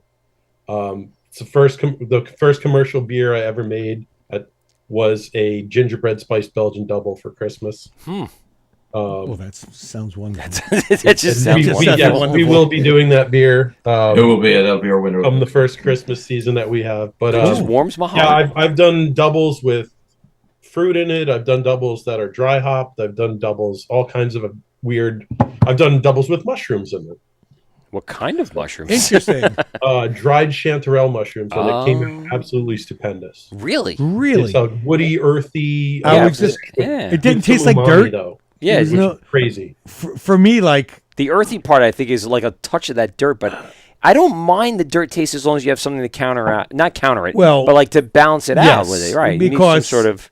Man, I've had certain mushrooms, and it's just, again, depending on what they're paired with. Right. Yeah, you either get that overly earthy, Right. which is just like having a mouthful of the dirt. problem to me is just in the recipe formulation. I see too many people and they're like, "Oh, I'm going to make this IPA and I'm going to throw mushrooms in it." You're like, those flavors are never going to work. No. I literally took the dried chanterelles and I figured out, I was like, what style of beer would work really well with these flavors, and I came up with the Belgian Double, which was kind of one of my favorite things to brew anyway. But it made sense, and then I had it. I actually did that for a beer dinner. And the chef did that dinner for, I think, 6 or 7 years. And he still told me that he thinks that was the best beer that any of those beer dinners. Like a mushroom risotto. That's well, yeah. He actually did. Well, I thought he was going to do it with a meat dish. He did it with a salad, which blew my Really? mind. But Oh. it was a wild mushroom salad with like porcini, like the Yep. pork. And it's, the more you ate the salad, the more umami you got out of the beer, and the more you drank the beer, the more full the mushroom was from the salad. Where's Pete tonight? He's going to learn a lot from listening back to the show that he'll never listen to back I to. think He'll never listen back to. No, he'll never. He won't. I think. I mean, he's part of the show, and yet he won't he's- listen to his own he's show. already setting up for Christmas holiday at his Yeah, he did house. have to put the Christmas lights up today, Yeah. so he's got the. That's whole new- Saturday. That's Yes. Saturday. Yeah, That's Saturday. he's what is he putting up? 170,000 lumen. No LEDs. He's got the LED on controls. Yeah, like just You should- 100,000 different bulbs, and He was doing a full animal. sound system. Do you ever see those ones online? With like the Yep. Halloween You can ones. tune, Oh, you can no, tune yeah. into a radio station and hear the. Yeah, exactly. the, And Yeah. the lights go But to like. is it National Lampoons where he lights it up and like you see his face? Hey, you know what? Like- Pete very much reminds me of Chevy Chase and National Lampoons for sure. You But got to see he's my got living the, room after next weekend. Yeah, he's got God. the propane fire that shoots out, and he's got the Trans-Siberian Orchestra that plays. There you So go. it's pretty metal. I mean, He- if you know Pete, Pete's He- a metal guy. So. he's got the like CO2 like spitting out. Oh, yeah. Oh yeah, it's Lovely. awesome. Yeah, he's got a lot to set up tonight. Yeah, so he's crazy man. He's crazy man. He'll listen to it at one point, but then he'll appreciate it. Yeah, I love it. The mushroom talk. Question number 3. Ah, And the final one. So, you go to a restaurant. What is that one beer from any place, anytime, anywhere that you would hope you can have that one more time? That's a good one. I got to think. And about it cannot be one of your own. Cannot be one of our own. Nope. Well, then yeah. Then forget it. Forget it. I'm having water. I'm pissing on all the tap ends. One beer, anytime, any place, they hope that they have it. Jeez. Well. Oh, jeez. I can. Go ahead, Matt. I got to think about this. All right, so mine's actually pretty simple because It's a Belgian double. Oh, it's not. No, it's a quad. So doubling down. You I double used to dip. bartend at a little bar called Maloney's in Maine on Matawan that has 123 taps. Jeez, a little bar with 120 feet. And they have no Budweiser, no Coors, no Miller products whatsoever. It is all craft beer, New Jersey beer, European beer, some mead, maybe a cider or two. But I just remember that every blue moon we would get a keg of Guten Poor choice of words there. Yeah, I know. I was like, wait, Yeah. Every once in a while, we would get a keg of Guten Carolus Van de Kaiser Blau, which is amazing quad from Belgium. And I just remember having that beer with food like all the time. And you can have it without food. I mean, the beer is unbelievably delicious. But Who'd they blow to get that keg? well, no. Well, what he's trying to say too is that they really didn't sell a lot of it because he drank most of it. He was wheezing the juice. Maybe I let him sell a couple. If few you out to my give me a buddy. second, I'll be right back. I got to run in my cellar. I can get a bottle of it and show you that one too. Oh, there you go. There you go. This guy's growlering it and deep freezing it. Yeah. They actually it's in 750s. They still sell it in 750s. The Cuvée Van de Kaiser Blau. It's such a good beer. I echo that. I actually was leaning towards. Yeah, I'm glad he said that because I was like, maybe I won't say that. But a good at that point, a Belgian. Yeah, I'd probably lean towards Chimay Blue. There we go. We've heard that one before, yeah. For sure. Chimay Blue. That's a tough one to or, find on tap, but at the same time, Well, it's It's bottle. I mean, I've only The double too. The red is fine. The red. Yeah. Yeah. We'll Yeah, serve. but it's not We'll Grand fill. Reserve. It's not a Grand Reserve. No. Of course no. not. I actually had blue recently at Monk's okay. in Philly, Yeah, there's a couple Yes. places I have it. and it was bottle. So. Yeah. I used to get it years ago in a former life when I ran a bar. I actually every year I got it. Twice a year I got a sixth of it, or about a 30 liter of it. Now, is Yeah. it through like international distribution? Like what companies handle stuff like that? Well, then I don't know who handles it now because I used to get it through Hunterdon, and Okay. Hunterdon just closed Yep. in New Jersey. Yeah, And, that's like our Manhattan kind of thing. Yeah. That's no, that's your union. Oh, you okay? Right.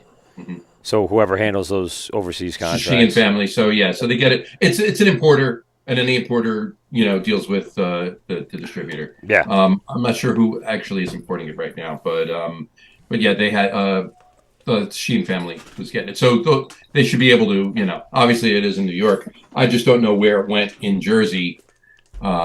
Because a lot, like I think 35 of the top brands for Hunterdon went to Budweiser distribution houses. Good old InBev. Oh, wow. Having a good time with it. And then the rest of them went to a couple of the smaller ones, and then there was a few that were left out in the dark. I doubt very seriously Chimay is one of those, but yeah, that would I would say if I was looking for something bigger, something like that, short of that, like I always say.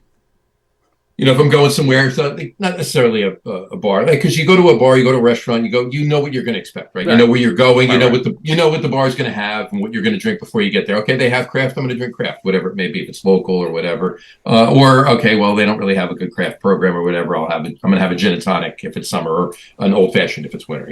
Yeah. But that's just me. But whatchamacallit? But I always say, like, if I'm going to a wedding or something like that, if the bar has a craft beer, I'm having craft. If it doesn't, hopefully they have Sam Adams, Boston Lager. Yeah, All right, something like like worthy of just at least Right. drinkability. If I really, really, really, really, really want a beer and they don't have Sam Adams, but they have Yingling, I'll have a Yingling or two. Yingling, really? If I really, really, really want a beer, Like super desperate. Yeah, right. But short of that, I'll switch to spirits at that point. It's funny because Yingling is such a old label here in the United States, right? So, it's the oldest in the country. Right. Yeah. So I mean, 1829. Yeah. one of the first craft beers that I had, and so I was like, oh, try Yingling. All right.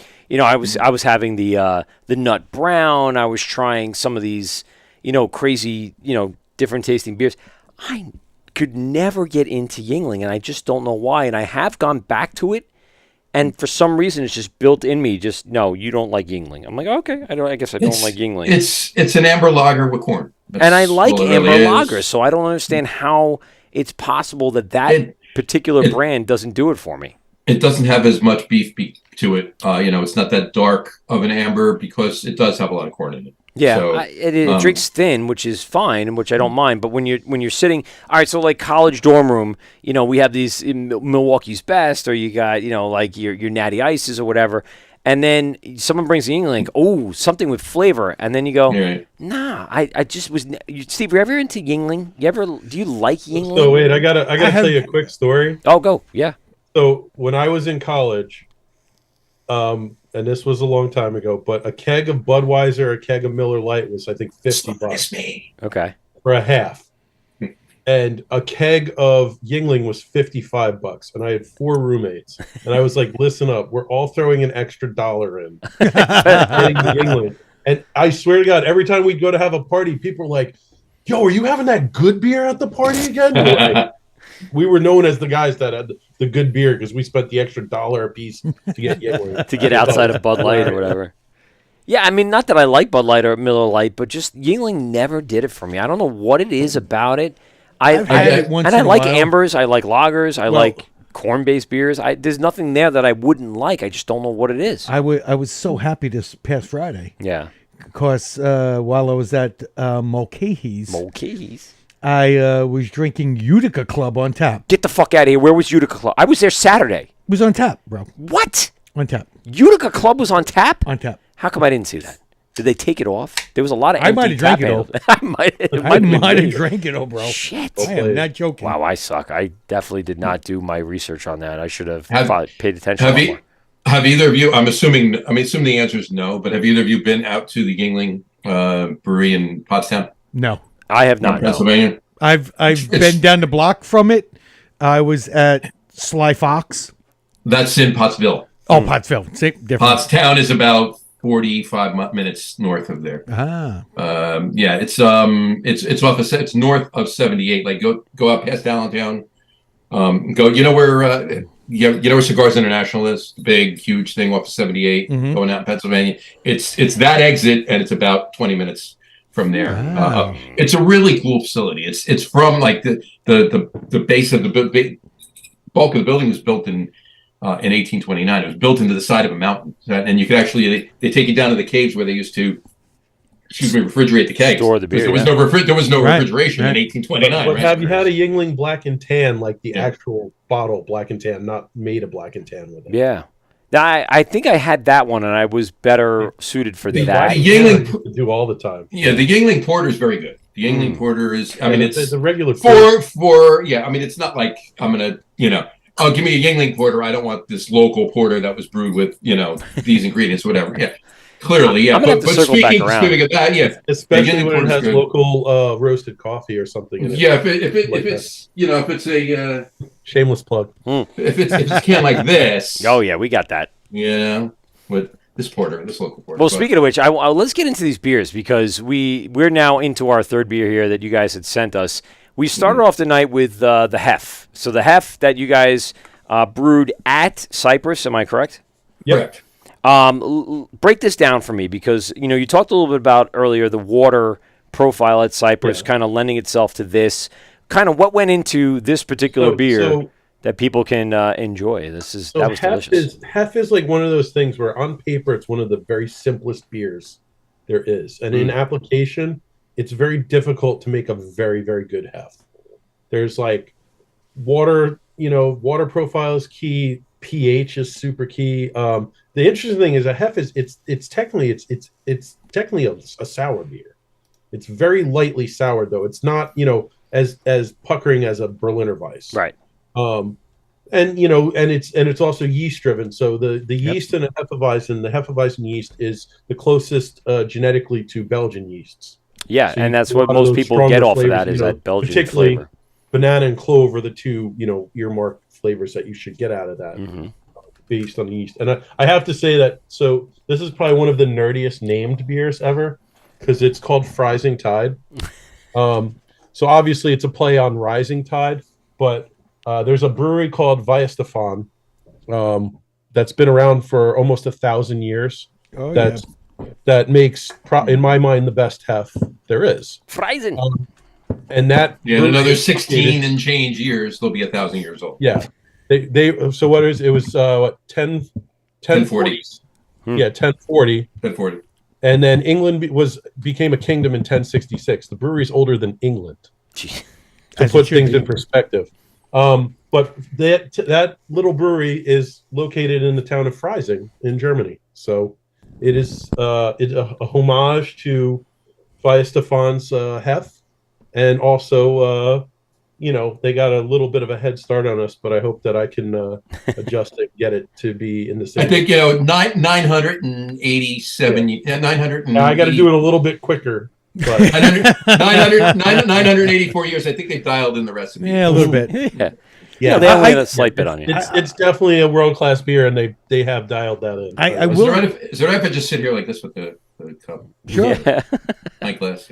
There you go. The same story I do. Perfect. I like that you have the merch out, you He's have got the it going, glassware bro. out. That's the way you promote. Listen, Tap handle's right over here. just take a note from a brewery called Jones Beach Brewing Company. Oh, the Swag Masters. The Swag Masters Swag Masters. had merch out 3 or 4 years prior to even making beer Bro, they were for the showing up. public. They were So showing up. they sold their merch to make enough money to buy the equipment to make That's it. pretty much it. I'm telling you right now, I closed my brewery during COVID. They had merch out before I closed my brewery. They would show it to my brewery and be like, "Hey man, you want a T-shirt?" No, I'm good, man. I'm good. No, we got this.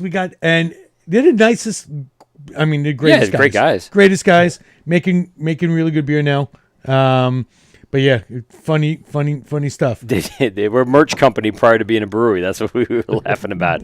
But they didn't with- have the beer even out for people to try. Like these guys No. at least had the No. beer out that you could be like, It had oh nothing. yeah, It yeah. had Something just behind the Just March and a cool name. it was. Jones it took Beach. advantage of Jones Beach and being a staple of the United States for that matter, let alone New York. Are they on Jones Beach or are they Absolutely not. No, they're in Farmingdale, which is way out in the middle of the island. I mean, that was like when Fire Island was open. Right.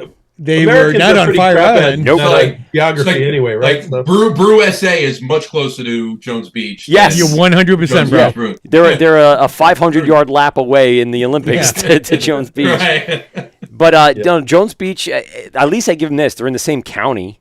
And you go. Fire Island was still in the Fair same county as Suffolk County. True. So there was that. True. But, yeah, I mean, they Well, you know what? Yeah. I'm trying to think of Great South Bay is probably the most closest to what they are. Great South Bay Brewery is literally Closest, yeah. a couple of miles away from the Great South Bay. well, what about Harborhead? They're like Harborhead. literally in the Harborhead.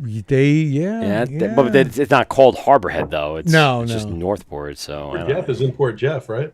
Yeah. Yeah. Oh, you guys are 20 very 20 familiar. Wait a second. 27A Brewing is on 27A. It is so- not on 27A, but it's No, close it's to well, it. Pretty damn close. Pretty close. Pretty I mean, damn close. but maybe a mile, not even. Maybe Yeah. not even. And Barrage was literally in my garage. In a barber garage, yeah. Brewing garage. Brewing garage. Yeah. You guys, obviously you've put together a good lineup. Like I said, we've had the IPAs before, but let's break down this Hefeweizen. What yeast are you using? Are you cultivating that yourself? Is that something that came is it basic SO4? What I do do you I do have to say, I always use, like, if a brewery has a Hefeweizen, that's how I judge that brewery. Yep. I truly do, Well, that and lagers. because I love Hefeweizen so much. I know all the little Nuances. the little intricacies of what that beer could be, and if they make a good one, Yeah. then I'm on board. I'm on board. board with them. Anyway, so So the one thing I wanted to And Well, we drank the shit out of it. so well, that was the first one, and it's long gone. that so, lasted all of 5 seconds. We so, moved on very quickly from that Hefeweizen. and I continued on to the other beers. So yeah, I'm going to say you did a good job. The one thing I wanted to mention is that all the beers that we've released to date are going to be core beers from the brewery. Oh, They're going to very be cool. beers that we plan on having all 12 months of the year. So it's 2 IPAs, Single a and double. Hefeweizen. We have a Vienna lager, which I drank that earlier, which is called Awkward Tan Lines. and That's a great. That's name. great. and the coffee porter. yeah, put it The back coffee up porter, again. Yeah, I'll just Yeah, which so is listen, Nautical this, Twilight. this coffee porter, I wish I let it sit for a little bit, even just to warm up a little more. We couldn't. I know, it was so good. That got me laughing. Like, that got me through, like, the 8:45 to 9:15 era, and I was sipping like a gentleman. So you brewed this with Turnstile Coffee Roasters from Belmar, in collaboration with. What went into this? Because obviously the coffee was forward and it was delicious. It was. It's really, it was it's very really good. funny because I don't drink coffee at all. I love it. I in don't beer. either. Absolutely love it in beer, but I don't really drink coffee. I don't. I drink coffee, and they're literally 4 or 5 blocks from my house. They're right by John. And I've been there a bunch of times, know the guy. So we went there when we were picking, a place to actually work with and partner with to come up with the coffee blend. Yeah. It had to be Mike and Dave.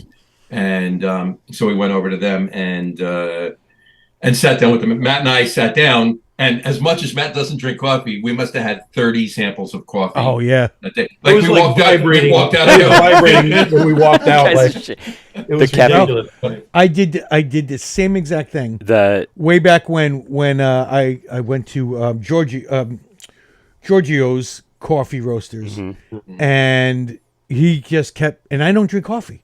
I'm a tea guy. You're an, But I love the flavor. But I'm what was just the name? It was Coffinator. What was the name of the no, not it was. This was a different one. different one? This Oh, was okay. when we did our Russian Imperial, Ah. and Russian Imperial coffee. Nice. and he just kept giving me samples of like all these different, like from Ecuador, from Guatemala, and same thing. I was vibrating by the time I left there. Yeah. I didn't even have to start my car. The whole car just like shimmied down the road. Just touched the Holy glass crap. and it broke. But You're you like, know what? It's sometimes is nothing better than having a roaster near you that has exceptional, like supply. And These guys are fantastic. let me tell you, this They beer really was are. fantastic, and I those mean, notes of we coffee. talked about, so I knew what the malt bill was going to be, and I knew what the flavor profile was going to pretty much be. So I wanted coffee that would lean into like chocolate and nut Yeah. kind of notes to work with that porter really well. And again, it's a 6.5% porter.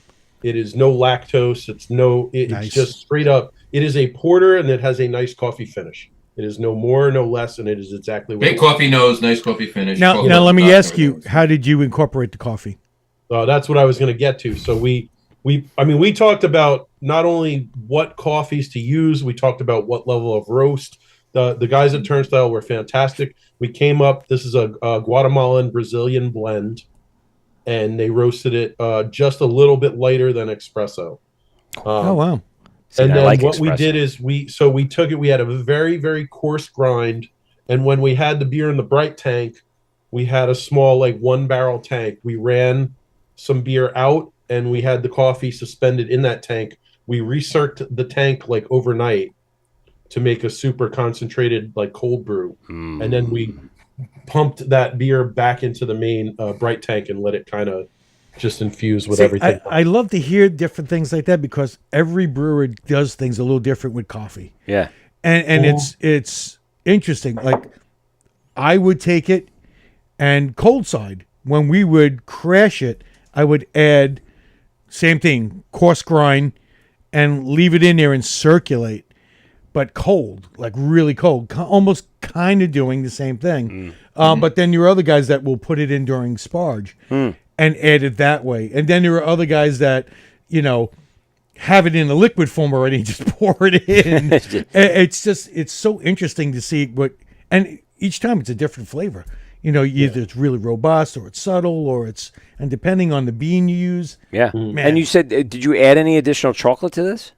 No, all all from- that wow, flavors that's all from the from the- roast and from the Jesus coffee. Christ. That's awesome. From the coffee and the malt bill. That's it. Yeah. That's fantastic. That one, I mean, I'm a Hefeweizen fan, and I'm not a huge porter fan. Like, I don't seek them out. I really like the porter. Really like the It was porter. very good. I wish I had more of You that know because what? I could sip on that all night. It's clean flavor. That's what I want. Yeah. And it definitely hits you with the clean flavor. It definitely, and the thing is with a porter, it's real easy to get that astringent, kind of bitter, and I got none of that. And with coffee too, which is can Yep. easily add that right on top of it. I think as I get older, I'm developing different tastes. I think most people experience this that Sure. your taste Happens all the palette time. changed, and more and more. Just for instance, like I get espresso coffees in the morning, like a latte or something like that. More and more, I'm asking for more coffee. Just give me more of that espresso, dark, roasty. I see cold brews out now. Like I'm like, where the hell did I come from? That I'm all of a sudden now into like the really deep roast stuff. Yeah, so man. this hit the spot. Like that's. I wish my morning coffee tasted just like that every morning. With the same amount of alcohol. Absolutely, I get through my day. We've had people come up to us now. I don't know how true this is, all right, but we've had people come up to us saying that it's such a good cold brew that they have one mid-morning. Oh my God, that'd be fantastic. It's Do you so know? good. I mean, if it wasn't in Well, that's my plan when I retire. right, yeah. There you go. Well, I mean, if I wasn't in gonna charge have of other I'm gonna- people's children, I'm going to have a nice porter. I would be drinking the I shit should out at of that. 9 in the morning. Yeah, that sounds fantastic. Put it in a So cold brew this is tab like called Sail Away. Nautical Twilight, and then Ross Brewing, which is not too far from where I am here in Sayreville, they did a collab beer with Cypress actually called Twilight Sky. And then I'm good friends with the Ross guys, so they had a big beer fest that they want to do a bunch of collabs for. So I said, well, we got to do Nautical Twilight Sky. And what their beer was like a kind of like a Dunkel Weizen. So I beefed up the recipe and made it like a big like 8% Dunkelweizen that we then took some of the custom roasted coffee and put it in. Oh man, That beer came out so good. It was draft only. Unfortunately, they never packaged it, but it was very good, and I really enjoyed that. So we call the beer, That coffee's good more than just a porter. nautical That Twilight coffee- Sky. Yeah. that coffee's fantastic. With that said, because now that kind of sparks my imagination here, does New Jersey have like a cask fest like we do up here on Long Island? No, Not no. anymore. We did for a couple years. We had it was, I don't know, like Kivovitz from NJCB, I'm assuming. I feel like I do. New Jersey craft beer. New Jersey Yeah. craft beer. Anyway, so he used to sponsor like an event that was it was held in New Brunswick at the Harvest Moon. Okay. And I think we'd have between 10 to 15 breweries, and everyone would just bring an individual pin of something, special. And they would, we'd have a cask fest that way. It was really cool, but absolutely nothing like Blue Points. Nothing like Blue Points. I mean, Blue Points, yeah. what we experienced a couple weeks ago, Yeah. every year it's just they're one-upping themselves every year. More and more breweries are getting involved. More new breweries are just, like I said on the show, radical stuff, man. The stuff that was there. And of course, there was always breweries, as we mentioned, that were just doing regular fucking beer. it was in a very cask. interesting this year. So many breweries just brought like, hey, this is our English mild in a cask, and it was like, And I'd thank be you. like, I am right in the right line. I'm I'm just like, right thank here and you. talk to you while you pour me 6 of these. Yeah. You know? Well, I definitely saw people standing in the same place for quite some I mean, time. there was several. I mean, there was the English mild. There was There was definitely a couple lagers because I saw. some Have of you those. ever been to the Gray Lodge pub in Northern Philly before it closed? no. No. So they literally had an event called Friday the 13th. Every time there was a Friday the 13th, whether it was 2 a year or 5 a year or 1 a year, they literally had this event, and it would be like they'd have about 30 firkins. Oh, They'd probably have about 12 to 15 tapped at any given time. And if you finished like the firkin, they rang a bell and you got a T-shirt and all this shit. Nice. And then everyone, like, when they rang the bell, everyone would wonder, all right, which thing are they going to bring up? yeah, for, yeah. the basement now to tap To and tap, everything. yeah. And it That's was an awesome. amazing event. And I went to about 3 or 4 times, but I think the Gray Lodge went out of business right after COVID. So. Well, So, yeah. something to consider Yeah. for New Jersey because I'm sure a bunch of New Jersey breweries would be into doing Absolutely. something like that. Oh my God. What? Absolutely. Well, I was going to say, I've been out to. I used to go to Blue Point Cask Ale Fest all the time. I go back to in the old smaller brewery over Yep, River in Road. River. River Road. Yeah. And it was fantastic, and I loved them over there, and then the one that they have now in the center of town at that big, huge, ridiculously big The beer facility. campus. is amazing. I didn't get out there this year, but now they switched because it used to be in April. Now it's in November. Yeah. Yeah, and you Yeah. know what? The weather wasn't too bad. I mean, it was a little chilly to begin the day. It got fine during the day. I was always, like really hesitant of when they switched it, but you can still get about the same temperatures in April up here that you can get in November. So they're really not changing the weather patterns too much. But we got really lucky in the last few years. I mean, the last 3 years has been beautiful. I've either participated or done, been on the show the last 9 years, and I think one day early in the morning it drizzled, and then the sun came out, And beautiful. and it's amazing. It's like the weather pattern knows there's a beer fest going on. Amazing. But the amount of beer and stuff like that, I mean, that's something that maybe, you guys could talk to the guys over at New Jersey Craft Beer and figure out. That's something I definitely travel Be down for. something very interested to put together. That's Yeah. Let me tell you, I would. And I would can give you some definitely- contacts I for would- people that organize it that can give you some tips and tricks on how to do it right because Blue Point does it right. They do. Yeah. They do. All right, this smells amazing, by the way. Speaking of which, we're drinking right now your Ashton Brewing collaboration. Yeah. This Yeah, Abbey I'm style drinking that right double. now, too. That's I had to bust out the actual goblet. Oh, There he's got we the go. actual Not goblet. messing around. Looking Nice. nice. I mean, this I just thing. wanna the it's- can art. Just want to show you the can art too. Like Yeah. the Steve Ashton is the owner of Ashton Brewing. His wife wife. killed it. His wife. There's the logos right on the side right there, Ashton Brewing and the Coastal logo there. But if you look, she made like stained glass, which was Matt's There you go. idea too, but she incorporated our wave into the stained glass. Yeah, That's awesome. Very cool. Wait. But the best part is if you look at the goblet in the middle, that's actually the Belgian flag. Yeah. Yes. Yep. Yeah. How Very, cool very is Look that? at you throwing little friggin' Well, he's been around the world diving Little, into. little Easter eggs. Yeah, yeah, little Easter eggs. Gotta love that, man. I like that. Where's Captain America in all But this? Is I'm he looking still for the on? whale shark. I don't see it anywhere. I'm a little upset with No, that. there aren't many whale sharks. I don't see any Yeah. sharks or anything like that. I don't see the sneaky Belgian shark. So, what went into this collaboration, the relationship? How'd this all come about? So I've known Steve for a while. I've done some beer judging with him. He's the highest rated beer judge in the state of New Jersey. He's a master judge. Wait, you were a beer judge as well? Yeah. Let's circle back to that. Okay, keep going. So basically, I love Belgian beer. I know he loves Belgian beer. We'd seen each other. He actually had a really shit sandwich of a thing because he got his license the first week of March in 2020. Oh no! So He What a he sando that started brewing is. beer, and He they got like his license 6 days before the shutdown. before they shut Sounds like when you everything close your down. brewery. Yeah. You So close yours, he opened his. He opened without being able to have people in his brewery for like, I don't know, 6 or 8 months. Who do we know that did that? Isn't there someone else on Long Island that did that? There were several Yeah. breweries. There was a couple breweries There that was were like several. were opening during COVID. But, It's like, what are you doing? oh, You know, Motion. he eventually Oh, got yeah, yeah. was allowed to have people there, and he's making some really good beer over there. And Ashton is in a space that used to be another brewery. It was originally Demented Brewing, I've heard of that. and Demented went out of business, and Steve found the place, and he went in and he did a lot of work to it, and started kicking out some really nice beer.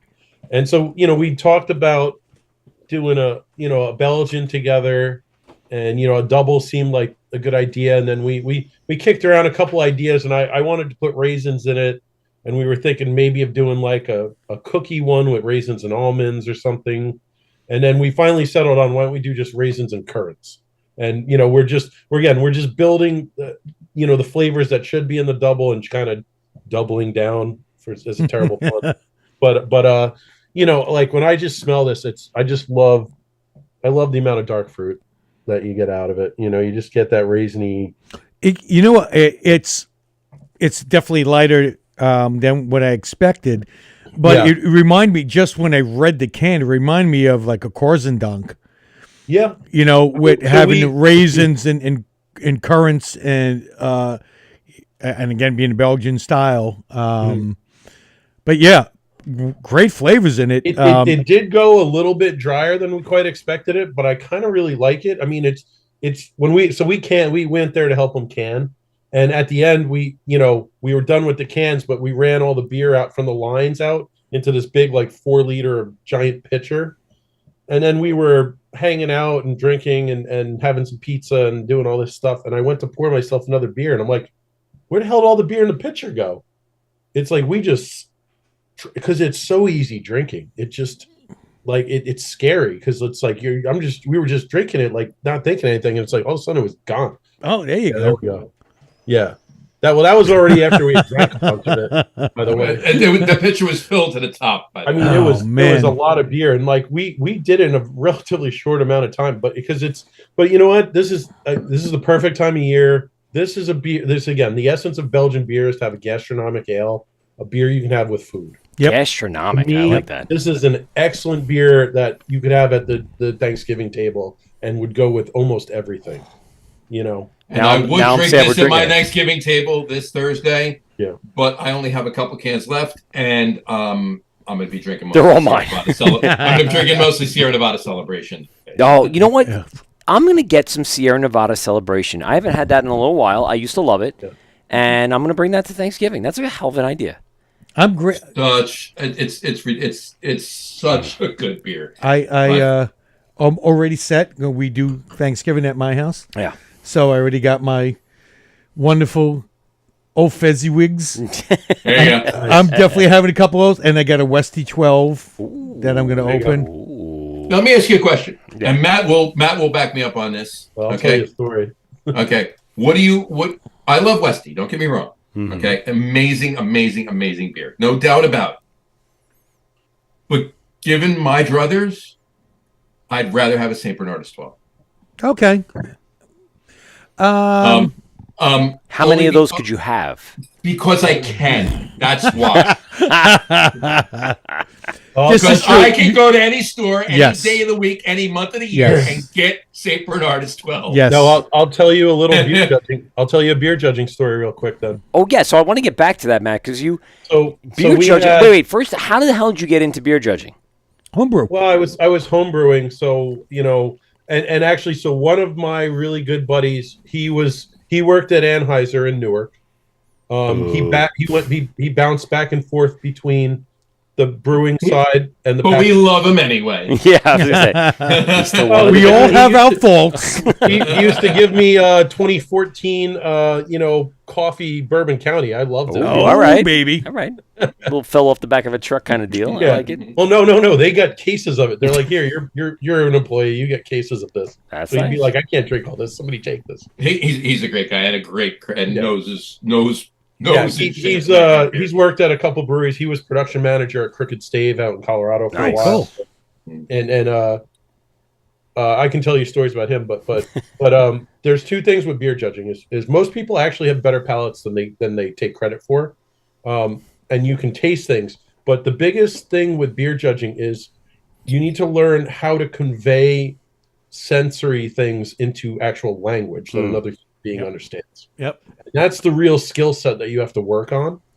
And so, like, the thing with beer judging is he's a beer judge. He was a nationally certified barbecue judge. He has an amazing palate, and I drank beer with him all the time. And we just talked about what I was getting out of things and blah blah blah. And then I learned to build up a vocabulary. So then we have some of these homebrew comps.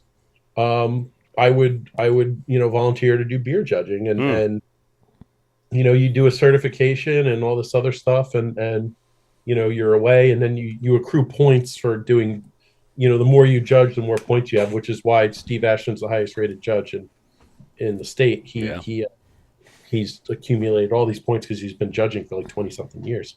But I also judged with Steve, and Steve was a great, resource as well.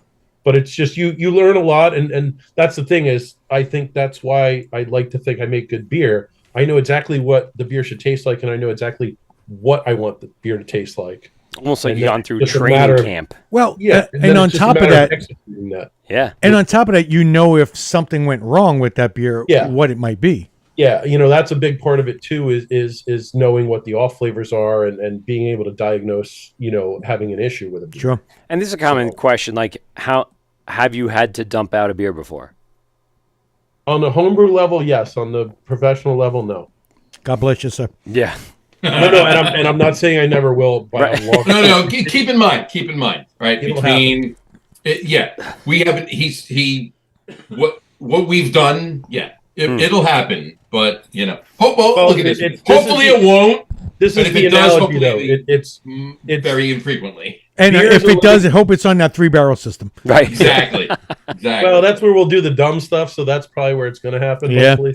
We'll see. But no. But the analogy is this: beer is a living thing. 100%. So there's driving a car, and when you turn the wheel, the car goes. When you're riding a horse, you pull on the reins. Most of the time, the horse is going to go that direction, but it still has its own will. So at some point, it might keep going straight when you pull on the reins. That's the essence of beer. Beer Yeah. is a living thing. It's a and good analogy. you try to steer it to be a very specific style and thing and whatever. And Or if you're swimming in the ocean, you could get tail whipped by a whale By a whale shark. shark. Yeah. And No, you can't control that thing. Hold on. You Right. could do Matt, a write this down. 1080. Tail whipped by a whale shark. Yeah. That's again. again. Yeah. So when you guys went over to Ashton, you guys are a big part of this collaboration, and you guys have gone through this with Steve before and some of the other guys that are over there. What went into the concept here? Was it something brought up by you? Was it something that was, again, mutually agreed upon, or We knew we wanted to do a Belgian. Okay. We settled on a double would probably be a good beer to do. There's us looking tough. hey, look at that? Love it. We got one of those pictures. We got a couple Yeah. of those pictures, right? Yeah, so I sent a recipe over to Steve. Steve modified a couple things, sent it over to me. I modified one little thing, sent it back. He finalized it, and then we pretty much just put something on a calendar. I mean, it was honestly, it was every bit of a collab because we both had a lot of input. It was probably yeah. It was a very collaborative collab. Yeah, but I also think that it wasn't. Hey, let's do a collab. Let's make an IPA. Okay, figure it out. All right, we'll show up, drink beer. Yeah. All right, cool. We did a collab. Yeah, we didn't just show up and put our name on it. We'll show up and throw hops in. Yeah, right. And you get the picture for the Instagram. He modified I think Steve and I also think about recipes in a very similar way. So it's not too surprising that like the recipe came together pretty simple. Yeah. Excuse me. So you're right there. Yeah. What was another drink? What was the decision to go into a 12-ounce can as opposed to a 16? Was that just they do all their beers in 12 ounces. Really? So. And they sell it in sell it in sixes or yeah, they do 12-ounce 6-packs. Ah, all right. All their beers, I like that. So. That's some old school shit. Yeah. I mean, it's actually kind of cool because their cans do stand out on the shelf because there's all the tall cans and then there's them. And ironic, the Triple Crossing beer I had before is a 12-ounce. It was a 12-ounce 6-pack there. New Jersey. So no, this is Richmond, Virginia. Oh, all right. Right. Well, we'll say mainland has been doing a lot of 12 ounces. There you go. Eastern Seaboard. Eastern Seaboard. I like it. So what do you guys have in the pipeline right now? I mean, obviously you're looking to set up. Do you have any collabs out right now that you're? Yeah. I know. Well, Matt, I know we talked about this before the show. You should mention. Here it is. Oh, you son of a bitch! Every time you show it, it makes me angry. So this is very funny because what makes me angry is that he has one of the labels and I don't yet. Well, I have two. I have one for you. Don't worry. No, but long story short is, we've been talking to a number of breweries about doing collabs. We did collabs with Brick City and Icarus last year. Love Icarus. We had a little bit of a lull there where we were. This was the Brick City collab. And there you go. And this is the Icarus collab. And that's the Icarus collab. So he has an IPA. Mm-hmm. That was what Citra Mosaic Trident. That came Citra Mosaic Trident. Yeah. That came out really well. Mm-hmm. And then this was a cold IPA. Ooh. Or a dry hop lager, if you want to call it, with it was Nelson and Waiti in the dry hop. Mm-hmm. So kind of lighter flavors that I figured would work really well. And that beer did really well. They even had Icarus had their big lager fest, and the keg of that was the first thing that kicked. So they saved a half barrel of it from when we did it because we did it a few months earlier. They put aside a half barrel, which they do for a lot of the stuff for Lagerfest, which was in June, and then they brewed 9 for Lagerfest. The first one to kick that day was that beer was the Ounces of Coastal Feather. So it's a little interesting because technically this double just came out this past Thursday, so only a couple days ago, and now right away next Friday, Black Friday. This Friday. Yeah, this Friday. Sorry, this Friday. We have beer from the Black Lagoon with Alternate Endings, which is a kind of an old school like West Coast black IPA. Love it. So if you guys aren't doing anything on Friday, take a ride to Aberdeen, New Jersey. And we'll be at the brewery at noon, and we'll go. Wait, that's Black Friday, isn't it? Black exactly. Hold on, I gotta check my calendar. There might be a trip somewhere in my future here. I have Sunday free for sure.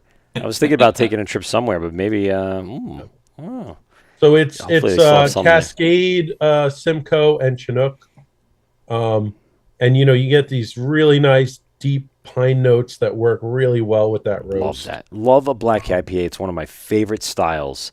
Yeah, I mean, and it's we didn't go ridiculous. I think it's like 70 IBUs, so it's got some punch, but it doesn't really smack the hell out of you. It's not a palate record. It's 7% ABV and 70 IBUs. So in some ways, I think it's kind of a really nicely balanced. You're saying all the right things, man. That's an oxymoron, but it's a balanced black IPA. It's a balanced black IPA. Yeah. I could almost smell it, and I have no clue what it tastes like.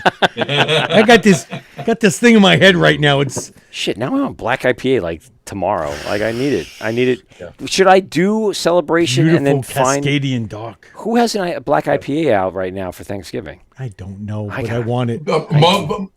Most of the black IPAs that are getting released around now aren't getting released till Friday. Because it's Black Friday. Yeah, it makes sense.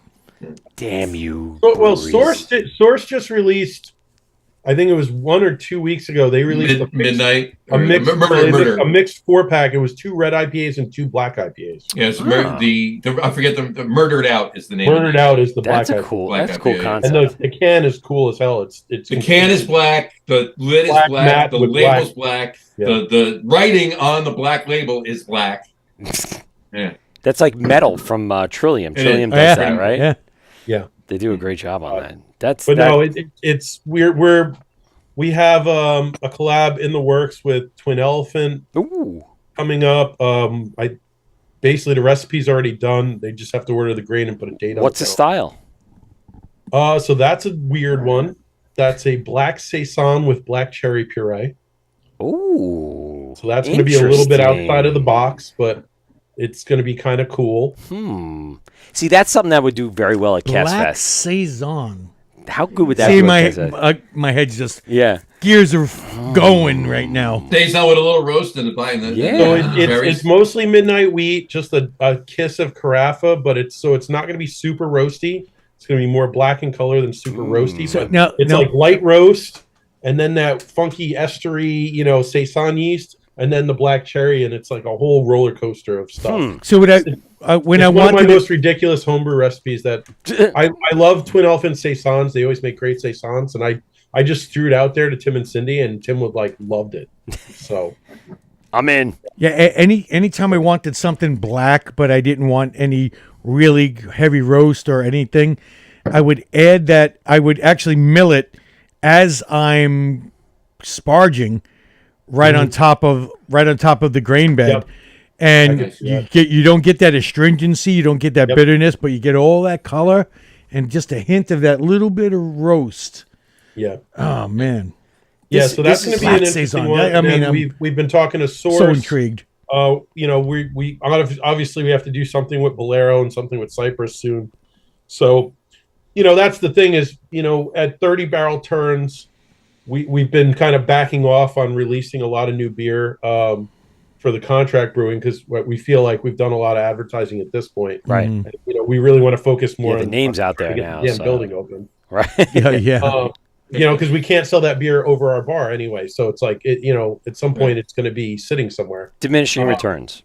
Yeah. So we've been trying to push and maybe There'll be a more couple other collabs. beers out between now and when we open And, our own. and Well, But just then- to keep and yourself and the relevant. same. We'll keep Yeah. we'll stay relevant, but we'll keep the yeah, marketing push. we'll with these populate collabs. social media with hey, we're here, we're still doing these beers with these guys and these guys and these guys. But we're really going to probably focus on Couple in New York too. We're working with supposed to do something with but again, Fifth with Hammer and Strong. Fifth Hammer and Strong Rope. Yeah. Ah. Boys over Fifth Hammer. Yes, Fifth Hammer. Mm-hmm.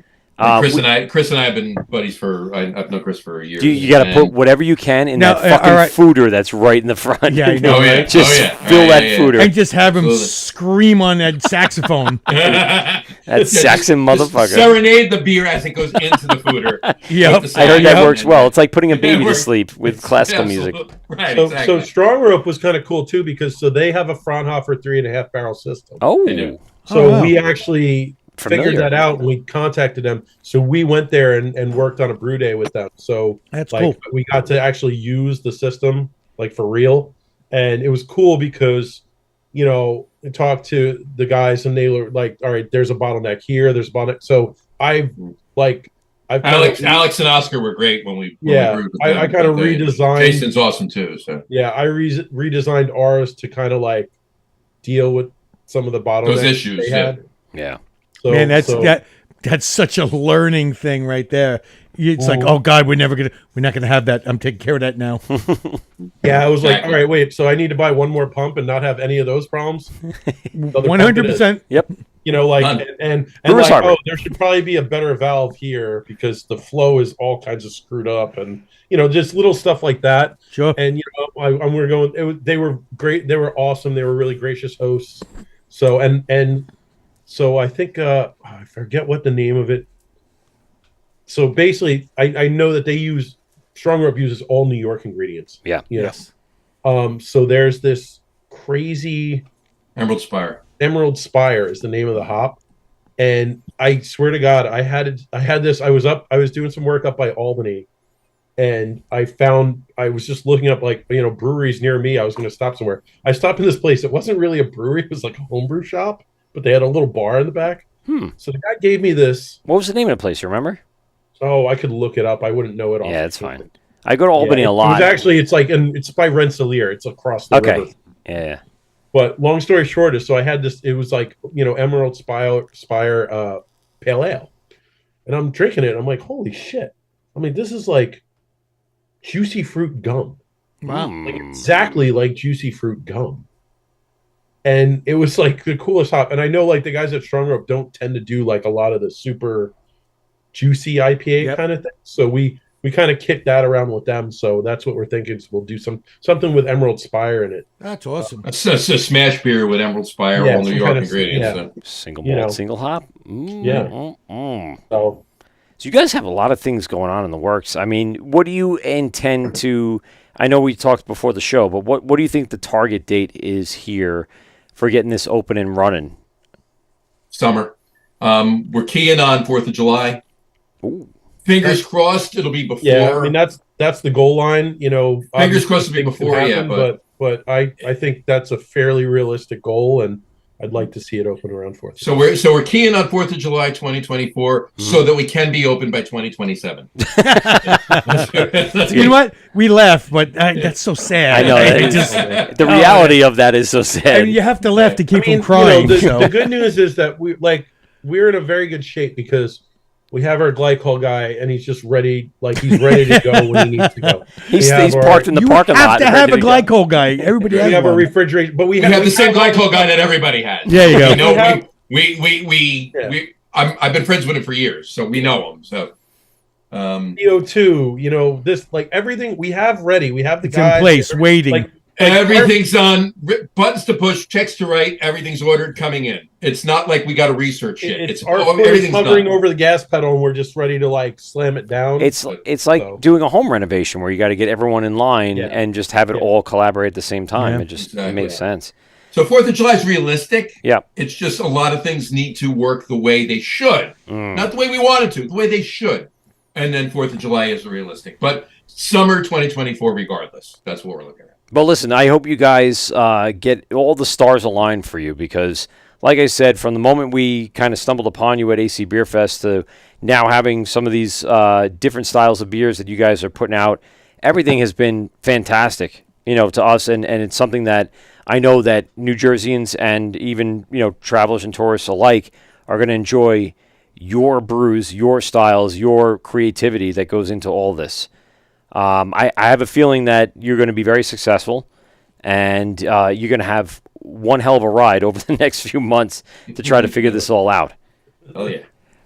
Really appreciate you guys for being on the show tonight, man. Yeah. Thanks a lot for taking the time. Great beers. A lot of fun. Sending us some beer, and we really appreciate it. We love hearing from New Jersey because it's kind of like our home away from home over here. We get kind of sick of the New York beers after a while. After a long time, we're like, we've drank it all. I won't say get sick of it. I don't mean sick, but I mean we're like we've had it all. Well, what happened? We had. Well, the thing is, without the beers around by us, yeah, we could get them anytime we want. Anytime we're spoiled. Yes, we're spoiled little bitches that we That's need to. Absolutely. I totally concur with that. Yeah, and we want to. Like I said, we've traveled so many times to New Jersey now. Even whether it be AC Beer Fest or whether it be multiple times just to go to Cyprus or just to go to Icarus or go to Kane and Carton at the same day. Yeah. Well, look when you're going to Kane, now you don't have any excuse. You're coming by us. So there we go. We're literally smack dab in between Kane and Birdsmouth. We're 8 minutes north of Kane, 6 minutes south of Birdsmouth. Wow,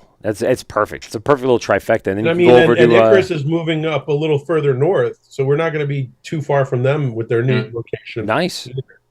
So exactly. Monmouth County is going to have the most breweries of any county in New Jersey. So we're going to be cool. Already does, but even more. we're going to be the epicenter. Adding to that list. Yeah, I like it. I mean, anywhere from Source down to Icarus, there's going to be a lot of good breweries to hit it. Jesus, there is not just naming names, and I'm just like going, wow, there's a lot of beers that I could just spend an entire weekend. Nice little Wild travel. Air, Last Wave, Bradley, their Little Dog. There's a lot of good breweries. Last Wave, I forgot about Last Wave. Shit. Yeah. Last Wave's in Point Pleasant. It's technically Ocean County, but it's literally like a quarter of a mile out of Monmouth County Right, in Ocean yeah. County. Yeah. And they have a sister brewery. They own two breweries. In Asbury Park, they have a second brewery, Wild Air Brew. I said it before, Wild Air Beer Works. Yeah. And they do lagers and wild fermented ales. And Beach House. Beach House is literally 8 blocks from my house. Like Wow. right over here. Yeah. So I have friends, like I mentioned to you guys before, like that live in New Jersey, and when we go down there, we're like, all right, what breweries we hit? And that's the first thing on the topic. Like, how many breweries can we hit today? And my kids have become, brewery people, and they do enjoy, like the different views in different areas of the country. And they're like, wow, this place is different. This is cool. This is different. Like Long Island, we come to like just know our breweries. Yeah. But when you go to these other places, just a whole different perspective when you go and get a different viewpoint or a different vibe when you walk into these places. So I'm excited to have you guys open. Obviously, I want everyone to know, to stay in touch with you guys and obviously follow and watch what the timing is going to be for opening. Why don't you give us some of the contact information where people can find you, get the latest information on how the process is going? Sure. Well, all of our social media is at Coastal Brewworks. Instagram, I was going to say Twitter, X, excuse me. Instagram, X, Facebook. and Facebook. Thank you. Get for Facebook. I say it's all at Coastal Brewworks. You can find it all on there, and the website is coastalbrewworks.com. So everything is Coastal Brewworks. Whatever you put in, look for Coastal Brewworks, and everything. As we get into the process, there'll be posts regularly as the progression goes into the building, as the build out's happening, the trenches being dug, the bars being built, everything. Follow along, follow us, and if you follow on coastalbrewworks.com, if you actually subscribe on the website, there'll be emails going out weekly. I can't wait to see the space. I'm excited to see kind of what you guys are putting together. How this is all going to be laid out. One thing we're going to do is we are going to like in half of the in the tasting room, we want to build like a loft area. Because one of two things. One is it's actually then we use it as a private rental space if we need to. Kind of like Garvey's huge thing. Oh, nice. That's a huge thing for breweries that all the brewery owners I've talked to that like make sure you have a private party space. Yeah. You're going to have private parties, and you might as well not close the tap room when you're having private parties, and they have the extra space. It actually makes people angry. I always want to do that. 4,000 square feet, and we had a 2,000 square foot loft. Yeah, like there's going to be a decent amount, and that's not counting outdoor space. We're going to be able to have a few people there. So. It makes people angry when you have a private party and they can't go in. Yeah, right. Like when you see on the social media. I can't show up. I was going to say that'll never happen. Who knows? It might, depending. Listen, if someone wants to bring us a private party with 200 people, I'm gonna close my brewery. Yeah, exactly. I'm gonna close it down. 100%. We'll just really beg them to do it on a Wednesday. That's yeah. Well, the Christmas parties are always good for a good Wednesday or Tuesday night. Right, exactly. But that's great, guys. I really appreciate you guys being on the show. Coastal Brewworks opening up in Monmouth County, and listen, I wish the best for you guys. And for you guys, any last words before we got out of here? Drink Coastal. There you go. Drink Coastal. You know what? That's a good slogan. You should have that on the side of the can. I know a couple breweries that do something like that. I think it's on your shirt too, right? Is it? It's on yours. Shameless plug there. There you go. Is the world Mike Pete and Steve GovsRadio.com. Appreciate for everyone for joining in on the Instagram tonight. The podcast will be out on all your major podcast platforms. Spotify, the Hopped Up Network, New Jersey centric Hopped Up Network. Jersey Beer guys, shout out to those guys. Also on Amazon, on Spotify, on iTunes, all the major platforms. And check them out, Coastal Brewworks, and all your major social media and website. Steve, anything you have to say before we get on out of here? Yeah, man. Have a wonderful Turkey Day. Yes. And drink some good beer. Happy Thanksgiving to everybody. You too as well, sir. And guys, don't forget to have your pets spayed and neutered. This is the Wort with Mike, Pete, and Steve, GovsRadio.com. And we out. Well, that's 2 hours of your life that you'll never get back. Are you kidding me? Please hang up and try again.